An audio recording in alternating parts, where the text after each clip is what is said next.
श्रीनिवासेति श्रेष्ठतया पात्रं गुणान्वितः कौशिकोऽनन्तरङ्गार्यश्चिरं विजेतां भुवि न्यस्तात्मीयपरं वरप्रदगुणौ वैराग्यभाग्योर्धौ वेदान्तामृतसारवन्तमनघात् श्रीनिवासाद्गुरोः श्रीशैलान्वयकौस्तुभस्य तनयं श्रेयोनिधे श्रीनिधेः वन्दे साधुकटाक्षकेणनिलयं श्रीकृष्णसद्देशिकं श्रीवासरङ्गपरकालमुनित्रयाप्तलक्ष्मात्मरक्षणे चित्तयुगागमान्तम् आचार्यभक्तिपरिपूतमनर्घशीलं गोपालदेशिकमुनिं गुरुमाश्रयामः नारायणाख्येतिराजपदाब्जभृङ्गश्रीवासयोगिगुरुणार्पितभारमीशे भक्त्यादिपूर्णवरदारिकृपात्तचिह्नं श्रीनिवासमुनिवर्यमहं प्रपद्ये श्रीनारायणयोगीन्द्रवरदारिकृपाश्रयं रङ्गेशपादविनतं श्रीनिवासमुनिं भजे श्रीमान् वेङ्कटनाथार्य कवितार्किकेसरी वेदान्ताचार्यवर्यो मे सन्निधत्तां सदा हृदि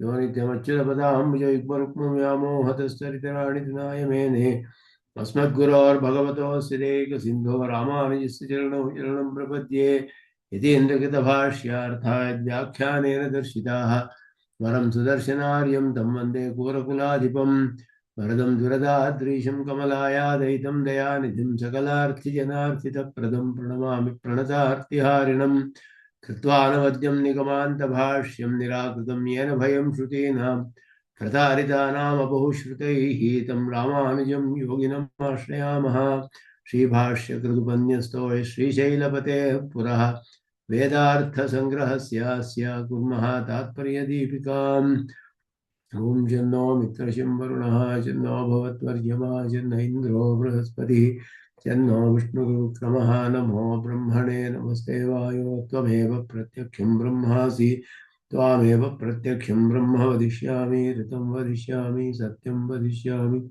तन्मामवतु तद्वक्तारमवतु अवतु माम् अवतु वक्तारम् ॐ शान्ति शान्ति शान्तिः अशेषचिर्चिद्वस्तु शेषिणे शेषशायिने निर्मलानन्दकल्याणनिधये विष्णवे नमः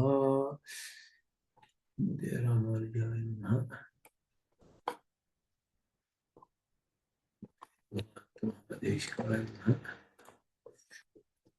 ವೇದಾರ್ಥ ಸಂಗ್ರಹದಲ್ಲಿ ಪುರಾಣ ಘಟ್ಟ ಅದನ್ನ ನೋಡಿದ್ವಿ. ಪರಮಾತ್ಮನ ಪರದೇವತಾ ಪಾರಮಾರ್ಥ್ಯವನ್ನ ಶ್ರೀಮನ್ನಾರಾಯಣನೇ ಪರದೇವತೆ ಅನ್ನುವುದನ್ನ ಪುರಾಣಗಳ ಪ್ರಮಾಣದಿಂದಲೂ ಕೂಡ ಶ್ರುತಿ ಪ್ರಮಾಣ ಸ್ಮೃತಿ ಪ್ರಮಾಣ ಮೊದಲಾದವುಗಳಿಂದ ಅದರಲ್ಲಿ ಪ್ರಧಾನವಾದ ವಿಷ್ಣು ಪುರಾಣ ಪುರಾಣ ರತ್ನ ಅಂತ ಹೇಳಲ್ಪಟ್ಟಿರುವಂತಹದ್ದು. ಅದು ಶ್ರುತಿಗಳಲ್ಲಿ ಹೇಗೆ ನಾರಾಯಣ ಅನುವಾಕವು ಅತ್ಯಂತ ಪ್ರಧಾನವಾದದ್ದು, ಅದೇ ರೀತಿ ಪುರಾಣಗಳಲ್ಲಿ ವಿಷ್ಣು ಪುರಾಣವು ಬಹಳ ಪ್ರಧಾನವಾದದ್ದು ಅನ್ನೋದು ಭಾಷ್ಯಕಾರರ ಅಭಿಪ್ರಾಯ. ಆದ್ದರಿಂದ ಅದರಲ್ಲಿ ಆ ಒಂದು ವಿಷಯದಲ್ಲಿ ಈ ಪುರಾಣಗಳಲ್ಲಿ ಬೇರೆ ಕೆಲವು ದೇವತೆಗಳಿಗೂ ಕೂಡ ಪರತ್ವವೆಲ್ಲ ಹೇಳಿರೋ ಹಾಗಿದೆ. ಅವರೆಲ್ಲರೂ ಕೂಡ ಎಲ್ಲರೂ ಕ್ಷೇತ್ರಜ್ಞರೇ ಅನ್ನೋ ವಿಷಯವನ್ನ ನಿಶ್ಚಯ ಮಾಡಿ ಅದರಿಂದ ಅವರು ಯಾರಿಗೂ ಕೂಡ ಪರದೇವತೆ ಅನ್ನೋದು ಹೇಳೋದಕ್ಕೆ ಸಾಧ್ಯವಿಲ್ಲ ಅನ್ನೋದನ್ನ ಒಂದು ಸತಿ ನೋಡಿದ್ವಿ. ಅದರಲ್ಲಿ 3 ಭಾವನೆಗಳು ವೈಷ್ಣವ ಪುರಾಣೆ ವಿಷ್ಣು ಪುರಾಣದಲ್ಲಿ ಹಿರಣ್ಯ ಗರ್ಭಾದೀನಾಂ ಚತುರ್ಮುಖ ಬ್ರಹ್ಮನೇ ರುದ್ರ ಮೊದಲಾದವರಿಗೆಲ್ಲ ಭಾವನಾತ್ರಯ ಅನ್ವಯಾತ್, ಇವರೆಲ್ಲರಿಗೂ ಕೂಡ 3 ಭಾವನೆಗಳು ಅನ್ವಯವಿದೆ ಅವರಿಗೆ. ಈ ಭಾವನಾತ್ರಯ ಇರುವವರೆಲ್ಲ ಅಶುದ್ಧರು, ಎಲ್ಲ ಕರ್ಮದಿಂದ ಬರುವಂತಹದ್ದು. ಆದ್ದರಿಂದ ಅಶುಭಾಶ್ರಯತ್ವ ಅನರ್ಹತ್ವ ಉಪಪಾದನಾತ್ ಕ್ಷೇತ್ರಜ್ಞತ್ವ ನಿಶ್ಚೀಯತೆ. ಅವರಿಗೆ ಶುಭಾಶ್ರಯತ್ವವೂ ಇಲ್ಲ, ಶುಭತ್ವವೂ ಇಲ್ಲ, ಆಶ್ರಯತ್ವವೂ ಇಲ್ಲ, ಎರಡೂ ಕೂಡ ಇಲ್ಲ. ಶುಭಾಶ್ರಯ ಅಂತ ಹೇಳುವ ಪರಮಾತ್ಮನೊಬ್ಬನಿಗೆ ಶುಭಾಶ್ರಯತ್ವ ಇರೋದು. ಶುಭಾಶ್ರಯ ವಿಶಿಷ್ಟನಾದವನು, ಅವನ ದಿವ್ಯಮಂಗಳ ವಿಗ್ರಹಕ್ಕೆ ಶುಭಾಶ್ರಯ ಅಂತಾನೆ ಹೇಳಲ್ಪಡುತ್ತೆ. ಶುಭವಾದದ್ದು ಹೌದು, ಆಶ್ರಯವಾದದ್ದು ಹೌದು. 2 ವಿಷಯಗಳು ಕೂಡ ಪರಮಾತ್ಮನಲ್ಲಿಯೇ ಪೂರ್ಣವಾಗಿ ಅನ್ವಯವಾಗುತ್ತೆ. ಆದ್ದರಿಂದ ಹಿರಣ್ಯಗರ್ಭ ಮೊದಲಾದವರಿಗೆ ಯಾರ್ಯಾರಿಗೆಲ್ಲ ಈ ಭಾವನಾತ್ರಯ ಅನ್ವಯವಿದೆಯೋ ಅವರು ಯಾರಿಗೂ ಈ ಶುಭಾಶ್ರಯತ್ವವಿಲ್ಲ. ಈ ಭಾವನಾತ್ರಯ ಅನ್ನುವುದು ಏನು ಅನ್ನೋದನ್ನ ಇಲ್ಲಿ ವಿವರಿಸ್ತಾರೆ. ಇದನ್ನ ಮಾನವ ಶ್ಲೋಕಾರ್ಥ ನಿರ್ಣಾಯಕತ್ವೇನ ಮನುಶ್ರುತಿಯಲ್ಲಿ ಮನುಸ್ಮೃತಿಯಲ್ಲಿ ಹೇಳಲ್ಪಟ್ಟ ಶ್ಲೋಕಗಳ ಅರ್ಥವನ್ನು ನಿರ್ಣಯ ಮಾಡಲು ವಿಷ್ಣು ಪುರಾಣ ವಚನಮಾಹ ತಥಾ ಇತಿ. ವಿಷ್ಣು ಪುರಾಣದಲ್ಲಿ ಭಾವನಾತ್ರಯವು ಹೇಳಲ್ಪಟ್ಟಿದೆ. ಆ ಭಾವನಾತ್ರಯ ಅನ್ವಯಾತ್ ಅಂತ ಹೇಳಿ ಅನುಷ್ಠೇಯ ವಿಷಯ ಆಂತರ ಪ್ರಯತ್ನ ಭಾವನಾ ಸಾ ತ್ರಿವಿಧ. ಅನುಷ್ಠೇಯ ವಿಷಯ ಅಂದರೆ ಅನುಷ್ಠಾನ ಮಾಡುವಂತಹದಕ್ಕೆ ವಿಷಯವಾದದ್ದು, ಅದು ಆಂತರ ಪ್ರಯತ್ನ ಮಾನಸಿಕವಾದದ್ದು, ಅದಕ್ಕೆ ಭಾವನಾ ಅಂತ ಹೆಸರು. ಅದು 3 ವಿಧವಾದ ಭಾವನೆಗಳಿದೆ ಅಂತ ಹೇಳಿದ್ರು. ಅದೆಲ್ಲ ಶ್ಲೋಕಗಳಲ್ಲಿ ತ್ರಿವಿಧಾ ಭಾವನಾ ಭೂಪ ವಿಶ್ವಮೇ ತನ್ನಿಬೋಧತಾಂ. ಪ್ರಪಂಚದಲ್ಲಿ ಎಲ್ಲವೂ ಕೂಡ 3 ವಿಧವಾದ ಭಾವನೆಗಳು ಕಂಡು ಬರುತ್ತೆ. ಒಂದಕ್ಕೆ ಕರ್ಮ ಅಂತ ಹೆಸರು, ಕರ್ಮಾಖ್ಯ. ಇನ್ನೊಂದು ಬ್ರಹ್ಮ ಸಂಜ್ಞಾಚ ತಥಾಚ ಉಭಯಾತ್ಮಿಕ. ತಥಾಚೈವ ಉಭಯಾತ್ಮಿಕ. ಒಂದು ಕರ್ಮ ಭಾವನಾ, ಒಂದು ಬ್ರಹ್ಮ ಭಾವನಾ, ಇನ್ನೊಂದು ಉಭಯ ಭಾವನಾ ಅಂತ ಹೇಳ್ಬಿಟ್ಟು. ಕರ್ಮಭಾವಾತ್ಮಿಕ ಹ್ಯೇಕ. ಕರ್ಮಭಾವನಾ ಅನ್ನೋದು ಒಂದು, ಬ್ರಹ್ಮಭಾವಾತ್ಮಿಕ ಅಪರ, ಎರಡನೆಯದು ಬ್ರಹ್ಮಭಾವ ಅಂತ ಹೇಳಲ್ಪಡುವುದು. ಉಭಯಾತ್ಮಿಕಾದ ತಥೈವ ಅನ್ಯ ತ್ರಿವಿಧ ಭಾವಭಾವನಾ. 3 ವಿಧವಾದ ಭಾವನೆಗಳು. ಅದರಲ್ಲಿ ಒಂದು ಕರ್ಮಭಾವನೆ, ಬ್ರಹ್ಮಭಾವನೆ, ಉಭಯ ಭಾವನೆ ಅನ್ನೋದು 3 ವಿಧವಾದ ಭಾವನೆಗಳಿದೆ. ಅಂದರೆ ಈ ಪ್ರಪಂಚದಲ್ಲಿರುವ ಸಕಲ ಎಲ್ಲರಿಗೂ ಕೂಡ, ಚೇತನಿಗೆ, ದೇವಾದಿಗಳಿಗೆ, ಮನುಷ್ಯರಿಗೆ ಎಲ್ಲರಿಗೂ ಕೂಡ ಇದು ಅನ್ವಯಿಸುತ್ತೆ. 3 ವಿಧವಾದ ಭಾವನೆಗಳಿದೆ. ಅದರಲ್ಲಿ ಸನಂದನಾದಯ ಬ್ರಹ್ಮಭಾವ ಭಾವನೆಯ ಯುತಾ. ಸನಕ, ಸನಂದನ, ಸನತ್ಕುಮಾರ, ಸನತ್ ಸುಜಾತ ಅವರು ಬ್ರಹ್ಮನ ಮಾನಸ ಪುತ್ರರು ಅಂತ ಹೇಳಲ್ಪಟ್ಟಿದೆ. ಅವ್ರನ್ನೆಲ್ಲ ಸೃಷ್ಟಿ ಮಾಡಿದ ಬ್ರಹ್ಮನು. ಅವರು ಸೃಷ್ಟಿಯನ್ನು ಮುಂದುವರಿಸಲಿ ಅಂತ ಹೇಳಿ ಆ ಒಂದು ದೃಷ್ಟಿಯಿಂದ ಮಾಡಿದ್ರೆ ಅವರಿಗೆ ಕರ್ಮದಲ್ಲಿ ಇಷ್ಟವೇ ಇರಲಿಲ್ಲ. ಯಾವಾಗಲೂ ಅವರು ಸಮಾಧಿಯಲ್ಲೇ ಇರುವರು, ಧ್ಯಾನವನ್ನೇ ಮಾಡಿಕೊಂಡು ಸಮಾಧಿಯಲ್ಲಿಯೇ ಇರುವ ಹಾಗೆ ಸಮಾಧಿ ನಿಷ್ಪತ್ತಿ ಆಗ್ಬಿಟ್ಟಿತ್ತು ಅವ್ರಿಗೆ. ಅವರು ಯಾವಾಗಲೂ ಬ್ರಹ್ಮಭಾವನೆಯಲ್ಲಿಯೇ ಇರ್ತಾರವ್ರು. ಬ್ರಹ್ಮಭಾವ ಭಾವನೆ ಅದರಲ್ಲಿಯೇ ಇರ್ತಾರೆ ಅವರಿಗೆ. ಕೇವಲ ಬ್ರಹ್ಮಭಾವ ಭಾವನೆ, ಕರ್ಮಭಾವವಿಲ್ಲ ಅವರಿಗೆ. ಕರ್ಮಭಾವನೆಯಾಚ ಅನ್ಯ ದೇವಾದ್ಯಾಹ ಸ್ಥಾವರ ವರಾಹ. ಎಲ್ಲ ಈ ಸ್ಥಾವರಗಳಿಗೆಲ್ಲ ಅದೆಲ್ಲ ಅಭಿಮಾನಿ ದೇವತೆಗಳು ಹೇಳಲ್ಪಟ್ಟಿದೆ. ಸ್ಥಾವರ ಅಂತ ಹೇಳಿರೋದು, ಸ್ಥಾವರಗಳು ಅಂದ್ರೆ ವೃಕ್ಷ ಮೊದಲಾದದ್ದು ಅಂತೆಲ್ಲ ಹೇಳಿದ್ರೆ ಸ್ಥಾವರಗಳಿಗೆ ಅಭಿಮಾನಿ ದೇವತೆಗಳು ಮೊದಲಾದವರೆಲ್ಲ ಕರ್ಮಭಾವನೆಯಿಂದ ಅವರು ಸಂಬಂಧ ಹೊಂದಿದ್ದಾರೆ. ಕೆಲವರು ಉತ್ಕೃಷ್ಟರಾದ ದೇವತೆಗಳು, ಹಿರಣ್ಯಗರ್ಭ ಮೊದಲಾದವರು, ಹಿರಣ್ಯಗರ್ಭಾದಿಶುಚ ಬ್ರಹ್ಮಕರ್ಮಾತ್ಮಿಕ ದ್ವಿಧ. ಅವರಿಗೆ ಬ್ರಹ್ಮಭಾವನೆಯೂ ಇದೆ, ಕರ್ಮಭಾವನೆಯೂ ಇದೆ, ಎರಡೂ ಇದೆ ಅವರಿಗೆ. ಉಪಾಸನೆಯನ್ನು ಮಾಡ್ತಾರೆ, ಸೃಷ್ಟಿ ಮೊದಲಾದದ್ದನ್ನು ಮಾಡ್ತಾರೆ, ಕರ್ಮಗಳನ್ನೆಲ್ಲ. ಹಿರಣ್ಯಗರ್ಭ ಮೊದಲಾದವರು. ಅಧಿಕಾರ ಬೋಧಯುಕ್ತೇಶು ವಿದ್ಯತೆ ಭಾವಭಾವನ. ಇದು ಪ್ರಧಾನವಾದ ಭಾಗ ಈ ಶ್ಲೋಕಗಳಲ್ಲಿ. ಅಧಿಕಾರ ಬೋಧಯುಕ್ತೇಶು. ಅಧಿಕಾರ ಅನ್ನೋದು ಫಲೇ ಸ್ವಾಮ್ಯಂ ಅಂತ ಪೂರ್ವಮೀಮಾಂಸೆಯ ಒಂದು ಪಾರಿಭಾಷಿಕ ಶಬ್ದ. ಅಧಿಕಾರ ಅಂತ ಹೇಳೋದು. ಯಾರು ಅಧಿಕಾರಿ ಒಂದು ಕರ್ಮಕ್ಕೆ ಅಂತ ಹೇಳಿದ್ರೆ, ಆ ಕರ್ಮವು ನನ್ನದು ಅಂತ ಯಾರು ತಿಳಿತಾನೋ, ಈ ಫಲವು ನನಗೋಸ್ಕರ ಅಂತ ತಿಳಿದು, ನನ್ನದು ಕರ್ಮ ಅಂತ ತಿಳಿದು ಯಾರು ಒಂದು ಕರ್ಮವನ್ನು ಮಾಡ್ತಾನೆ, ಅವನು ಅಧಿಕಾರಿ ಅಂತ ಹೇಳಲ್ಪಡ್ತಾನೆ. ಆ ಕರ್ಮದ ಫಲ ಅವನಿಗೆ ಬರುತ್ತೆ. ಕರ್ಮದಲ್ಲಿ ಅವನು ಸ್ವಾಮಿ ಆಗ್ತಾನೆ. ಅವನೇ ಅದಕ್ಕೆ ಅಧಿಕಾರ ಅನ್ನುವಂತಹ ಒಂದು ಪಾರಿಭಾಷಿಕ ಶಬ್ದ ಪೂರ್ವಮೀಮಾಂಸಕರು ಉಪಯೋಗಿಸುವಂತಹದ್ದು. ಯಾವ ಒಂದು ಕರ್ಮಕ್ಕೂ ಅಧಿಕಾರ ಇರಬೇಕು. ಅಧಿಕಾರ ಇರುವವನೇ ಮಾಡೋಕ್ಕೆ ಸಾಧ್ಯ. ಅಧಿಕಾರಿಯಾಗಿರ್ಬೇಕು ಆ ಕರ್ಮಗಳನ್ನು ಮಾಡೋದಕ್ಕೆ. ಆ ಅಧಿಕಾರ ಇದ್ದರೇನೆ ಕರ್ಮಗಳನ್ನು ಮಾಡ್ತಾನೆ. ಆ ಅಧಿಕಾರಿಯಾಗಿರೋನು ಯಾರು ಅಂದ್ರೆ, ಆ ಕರ್ಮವನ್ನು ಮಾಡಿ ಫಲವನ್ನು ಪಡೆಯೋದಕ್ಕೆ ಯೋಗ್ಯತೆ ಇರುವವನು, ಅವನು ಅಧಿಕಾರಿ ಅಂತ ಹೇಳಲ್ಪಡ್ತಾನೆ. ಅದೇ ಅಧಿಕಾರ ಅಂತ ಹೇಳಲ್ಪಡೋದು. ಅದರಲ್ಲಿ ಅದು ಯಾರ್ಯಾರಿಗೆಲ್ಲ ಇದೆಯೋ ಅವರೆಲ್ಲರಿಗೂ ಕೂಡ ಈ 3 ವಿಧವಾದ ಭಾವನೆಗಳಿದೆ ಅಂತ ಹೇಳುದು. ಯಾರ್ಯಾರಿಗೆಲ್ಲ ಈ ಅಧಿಕಾರ ಇದೆ ಅಂದ್ರೆ, ಯಾರ್ಯಾರಿಗಿದೆ ಅಂತ ಹೇಳಿದ್ರೆ, ಇಲ್ಲಿ ಶಾಸ್ತ್ರಕ್ಕೆ ಯಾರು ವಶ್ಯರಾಗಿದ್ದಾರೋ ಅವರೆಲ್ಲ ಕ್ಷೇತ್ರಜ್ಞರೇನೆ. ಆದ್ದರಿಂದ ಅಕ್ಷೀಣೇಶು ಸಮಸ್ತೇಶು ವಿಶೇಷ ಜ್ಞಾನ ಕರ್ಮಸು. ಇದಕ್ಕೆ ಇವರೇ ವ್ಯಾಖ್ಯಾನ ಮಾಡ್ತಾರೆ. ಸುದರ್ಶನ ಸೂರಿಗಳು ಈ ಶ್ಲೋಕಗಳಿಗೆ ವ್ಯಾಖ್ಯಾನ ಮಾಡ್ತಾರೆ. ಇಲ್ಲಿ ವಿಶ್ವಮೇತತ್ ತ್ರಿವಿಧ ಭಾವನಾ ಅನ್ನೋದಕ್ಕೆ ಭಾವನಾತ್ರಯ ಅನ್ವಿತಂ ಇತಿ ಅರ್ಥ. ಪ್ರಪಂಚದಲ್ಲಿರುವವರೆಲ್ಲ 3 ಭಾವನೆಗಳಿಂದ ಸಂಬಂಧ ಹೊಂದಿದ್ದಾರೆ, ಅವರೊಡನೆ ಅನ್ವಯಿಸಿದ್ದಾರೆ. ತಾಂ ತ್ರಿವಿಧಾಂ ಭಾವನಾಂ ನಿಬೋಧ. ಈ ಮೂರು ವಿಧವಾದ ಭಾವನೆಗಳನ್ನು ತಿಳಿಯಪ್ಪ ಹೇಳ್ತೀನಿ ನಾನು. ಭಾವನಾ ಭವಚ್ಛೇದಕ ಸಂಜ್ಞೆಯ ಭಾವನಾಂ ಅವಚ್ಛೇದಕ ಸಂಜ್ಞೆಯ ನಿರ್ದಿಶತಿ ಕರ್ಮಾಖ್ಯ ಇತಿ.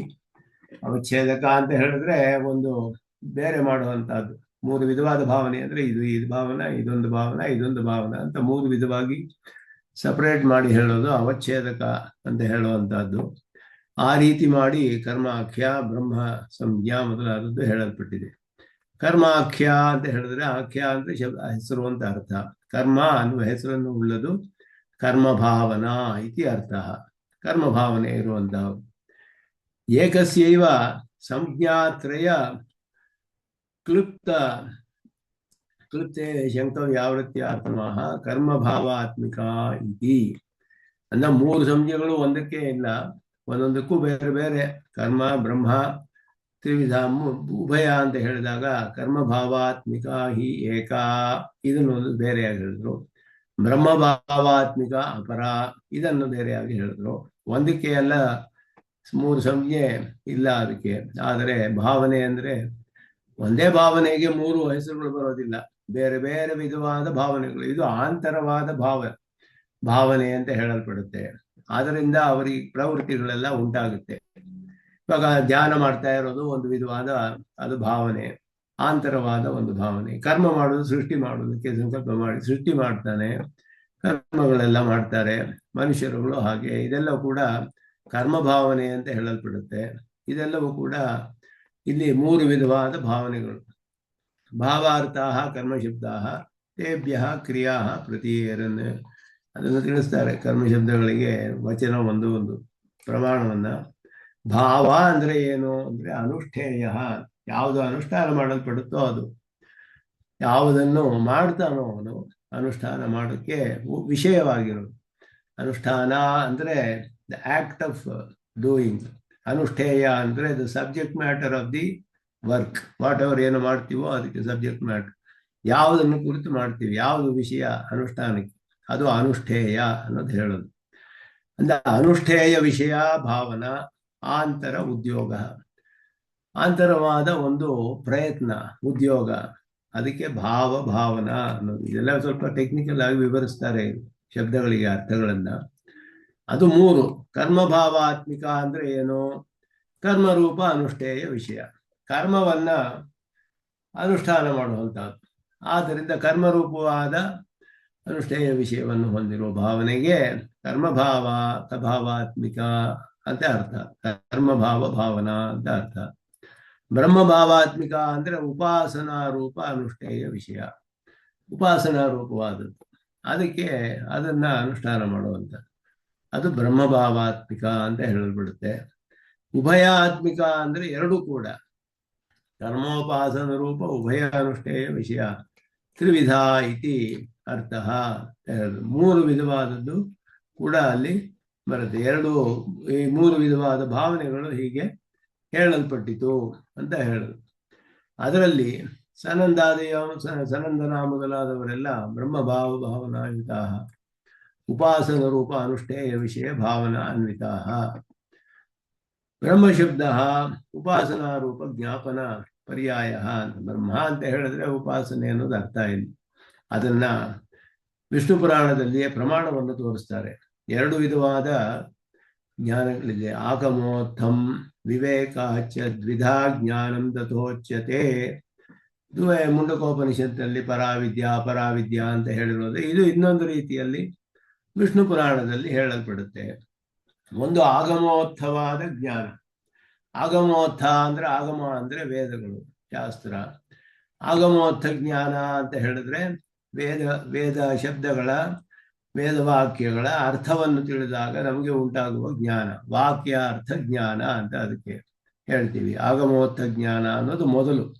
ತತ್ವಜ್ಞಾನವು ವೇದವಾಕ್ಯ ಅರ್ಥ ವಿಚಾರ ಮಾಡಿದಾಗ ತತ್ವಜ್ಞಾನ ಬರುತ್ತೆ. ಆ ವೇದವಾಕ್ಯ ಅರ್ಥ ವಿಚಾರ ಜ್ಞಾನವೇ ಅದನ್ನ ವಿಚಾರ ಮಾಡಿ ತಿಳಿಬೇಕು. ವಾಕ್ಯ ಜ್ಞಾನವನ್ನ ಕೇವಲ ಬರೀ ವಾಕ್ಯಾರ್ಥ ಜ್ಞಾನ ತಿಳಿಯೋದು ಕಷ್ಟ. ವೇದಗಳಲ್ಲಿ ವಿಚಾರ ಮಾಡಿ ಮನನ ಮಾಡಿ ತರ್ಕಗಳಿಂದ ಸಿದ್ಧಪಡಿಸಿಕೊಂಡು ಮಾಡಬೇಕು. ಇದುವೇ ಶ್ರೀಭಾಷ್ಯಾದಿ ಗ್ರಂಥಗಳಲ್ಲಿ ಮಾಡಿರೋದೇನು ಅಂದರೆ ಆಗಮೋತ್ಥ ಜ್ಞಾನ. ಶ್ರೀಭಾಷ್ಯವನ್ನೆಲ್ಲ ಅಧ್ಯಯನ ಮಾಡಿದ್ರೆ ನಮಗೆ ವೇದಾರ್ಥಗಳ ಜ್ಞಾನ ಬರುತ್ತೆ. ತತ್ವ ಏನು ಹೇಳಿದೆ ವೇದದಲ್ಲಿ, ತತ್ವದ ಸ್ವರೂಪವೇನು, ಗುಣವೇನು, ವಿಭವವೇನು ಎಲ್ಲ ತಿಳಿಯುತ್ತೆ. ಹಿತ ಹೇಗೆ ಉಪದೇಶ ಮಾಡಿದೆ ವೇದ, ಯಾವ ಯಾವ ವಾಕ್ಯಗಳಲ್ಲಿ ಹೇಳಿದೆ, ಅದಕ್ಕೆ ಏನು ಅರ್ಥ, ಹೇಗೆ ನಿಶ್ಚಯ ಮಾಡೋದು. ಹಿತ ಅಂದರೆ ಉಪಾಯ, ಮತ್ತೆ ಫಲ ಏನು ಹೇಳಿದೆ. ತತ್ವ ಹಿತ ಪುರುಷಾರ್ಥಗಳ ವೇದದಲ್ಲಿ ವೇದವಾಕ್ಯಗಳಲ್ಲಿ ಉಪದಿಷ್ಟವಾದ ಅರ್ಥಗಳು, ಅದರ ವಿಚಾರ ರೂಪವಾದ ವಿಷಯ ಶ್ರೀಭಾಷ್ಯಾದಿ ಗ್ರಂಥಗಳಲ್ಲಿ ವಿಸ್ತಾರವಾಗಿ ಅದಕ್ಕೆ ಅನುಗುಣವಾದ ತರ್ಕಗಳೊಡನೆ ಆಚಾರ್ಯರುಗಳು ಸ್ಥಾಪನೆ ಮಾಡಿದ್ದಾರೆ. ಇದೆಲ್ಲ ಅಧ್ಯಯನ ಮಾಡಿದಾಗ ನಮಗೆ ಬರೋದು ಆಗಮೋತ್ತ ಜ್ಞಾನ. ಅದು ಮೊದಲ ಹಂತ, ತತ್ವಜ್ಞಾನ ಬರುತ್ತೆ. ಈ ಒಂದು ಆಗಮೋತ್ತ ಜ್ಞಾನದಿಂದ ನಾವು ಅದನ್ನು ಉಪಾಸನೆ ಮಾಡಿ ನಿರಂತರವಾಗಿ ಧ್ಯಾನ ಮಾಡಿ ಸಾಕ್ಷಾತ್ಕಾರ ಮಾಡ್ಕೊಳ್ಬೇಕು. ಅದಕ್ಕೆ ಇಲ್ಲಿ ವಿವೇಕ ಜ್ಞಾನ ಅಂತ ಹೇಳ್ತಾರೆ. ವಿವೇಕಾತ್ ಚ ದ್ವಿಧಾ ಜ್ಞಾನಂ, ವಿವೇಕಜನ್ಯ ಜ್ಞಾನ. ಅದು ಪರಾವಿದ್ಯಾ ಅಂತ ಮುಂಡಕೋಪನಿಷತ್ತಲ್ಲಿ ಹೇಳಲ್ಪಟ್ಟಿದೆ. ಪರಾಯಯ ತದ ಅಕ್ಷರಮಧಿಗಮ್ಯತೆ. ಅಪರಾವಿದ್ಯಾ ಅಂದಾಗ ಯಜುರ್ವೇದ, ಸಾಮವೇದ, ಋಗ್ವೇದ, ಯಜುರ್ವೇದ, ಸಾಮವೇದ, ಅಥರ್ವವೇದ ಇದೆಲ್ಲ ಹೇಳಲ್ಪಟ್ಟಿತ್ತು. ಅಪರಾವಿದ್ಯೆ ಇದೆಲ್ಲ ಅಪರಾವಿದ್ಯಾ. ಪರಾಯಯಾದ ಅಕ್ಷರಮಧಿಗಮ್ಯತೆ, ಅಕ್ಷರ ಶಬ್ದಿತರಾದ ಪರಮಾತ್ಮನನ್ನ ಯಾರು ಸಾಕ್ಷಾತ್ಕಾರ ಮಾಡ್ಕೊಂಡು ಪಡೆದುಕೊಳ್ತಾನೋ ಅದಕ್ಕೆ ಪರಾವಿದ್ಯಾ ಅಂತ ಹೆಸರು. ಅದಕ್ಕೆ ಮೊದಲು ವೇದಗಳನ್ನೆಲ್ಲ ಅಧ್ಯಯನ ಮಾಡಿ ಅರ್ಥಗಳನ್ನೆಲ್ಲ ನಿಶ್ಚಯ ಮಾಡಿ ಸ್ಪಷ್ಟವಾಗಿ ತತ್ವಹಿತ ಪುರುಷಾರ್ಥಗಳ ವಿಷಯ ತಿಳಿದುಕೊಂಡು ಯಾವುದನ್ನು ಹೇಗೆ ಉಪಾಸನೆ ಮಾಡಬೇಕು, ಏನು, ಯಾವ ಪದಾರ್ಥ, ಅದರ ಸ್ವರೂಪವೇನು, ಗುಣಗಳೇನು, ಹೇಗೆ ಉಪಾಸನೆ ಮಾಡಬೇಕು, ಈ ವಿಷಯವನ್ನೆಲ್ಲ ತತ್ವಜ್ಞಾನ ಅಂತ ಹೇಳಲ್ಪಡುವಂತಹದ್ದು. ಅದು ಆಗಮೋತ್ತ ಜ್ಞಾನ. ಎರಡು ವಿಧವಾದ ಜ್ಞಾನಗಳಿದೆ. ಅದುವೇ ಪರಾಪರ ಅಂತ ಮುಂಡಕೋಪನಿಷತ್ತಲ್ಲಿ ಹೇಳಿದ್ರು. ಶಬ್ದ ಬ್ರಹ್ಮಾಗಮಮಯಂ ಪರಂ ಬ್ರಹ್ಮ ವಿವೇಕಜಂ. ಇದು ಸ್ಪಷ್ಟವಾಗಿ ಇಲ್ಲಿಯೇ ಹೇಳಲ್ಪಟ್ಟಿದೆ. ಶಬ್ದ ಬ್ರಹ್ಮ ಆಗಮಮಯಂ, ಶಬ್ದದಿಂದ ಉಂಟಾಗುವ ಜ್ಞಾನ. ಶಬ್ದ ಬ್ರಹ್ಮ ಅಂದರೆ ಶಬ್ದ ಜ್ಞಾನ, ತತ್ವಾರ್ಥ, ವಾಕ್ಯಾರ್ಥ ಜ್ಞಾನ. ಅದು ಆಗಮಮಯಂ, ಆಗಮಗಳಿಂದ ತಿಳಿಯುವಂತಹದ್ದು.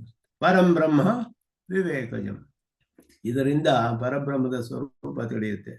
ಶಬ್ದ ಬ್ರಹ್ಮದ ಸ್ವರೂಪ ಮೊದಲು ತಿಳಿಯುತ್ತೆ. ಶಬ್ದದಲ್ಲಿ ಹೇಗೆ ಬ್ರಹ್ಮ ಸ್ವರೂಪ ಹೇಳಿದೆ, ಪರಬ್ರಹ್ಮನ ಪಡೆದುಕೊಳ್ಳೋದು ಹೇಗೆ ಅನ್ನೋದು ವಿವೇಕದಿಂದ ಉಂಟಾಗುತ್ತೆ. ಅಂದರೆ ಸ್ಪಷ್ಟವಾಗಿ ತಿಳಿದು ಉಪಾಸನೆ ಮಾಡಿ ಧ್ಯಾನ ಮಾಡಿ ತಿಳಿದುಕೊಳ್ಬೇಕು. ಅದಕ್ಕೆ ಪರಬ್ರಹ್ಮ ವಿವೇಕಜಂ, ಪರಾಯಯ ತದಕ್ಷರಮಧಿಗಮ್ಯತೆ, ಅದುವೇ ಅರ್ಥ ಇದಕ್ಕೆ. ಇದು ಒಂದು ಬೇರೆ ಬೇರೆ ರೀತಿಯಲ್ಲಿ ಬೇರೆ ಬೇರೆ ಗ್ರಂಥಗಳಲ್ಲಿ ಉಪದಿಷ್ಟವಾಗಿದೆ. ಅದೇ ರೀತಿ ದ್ವೇ ಬ್ರಹ್ಮಣಿ ವೇದಿತವ್ಯೇ, ಎರಡು ರೂಪಗಳಿದೆ ಬ್ರಹ್ಮನ್ ತಿಳಿದುಕೊಳ್ಬೇಕು ಅಂದ್ರು. ಒಂದು ವಾಕ್ಯದ ಜನ್ಯವಾದದ್ದು, ಒಂದು ಉಪಾಸನಾತ್ಮಕವಾದದ್ದು.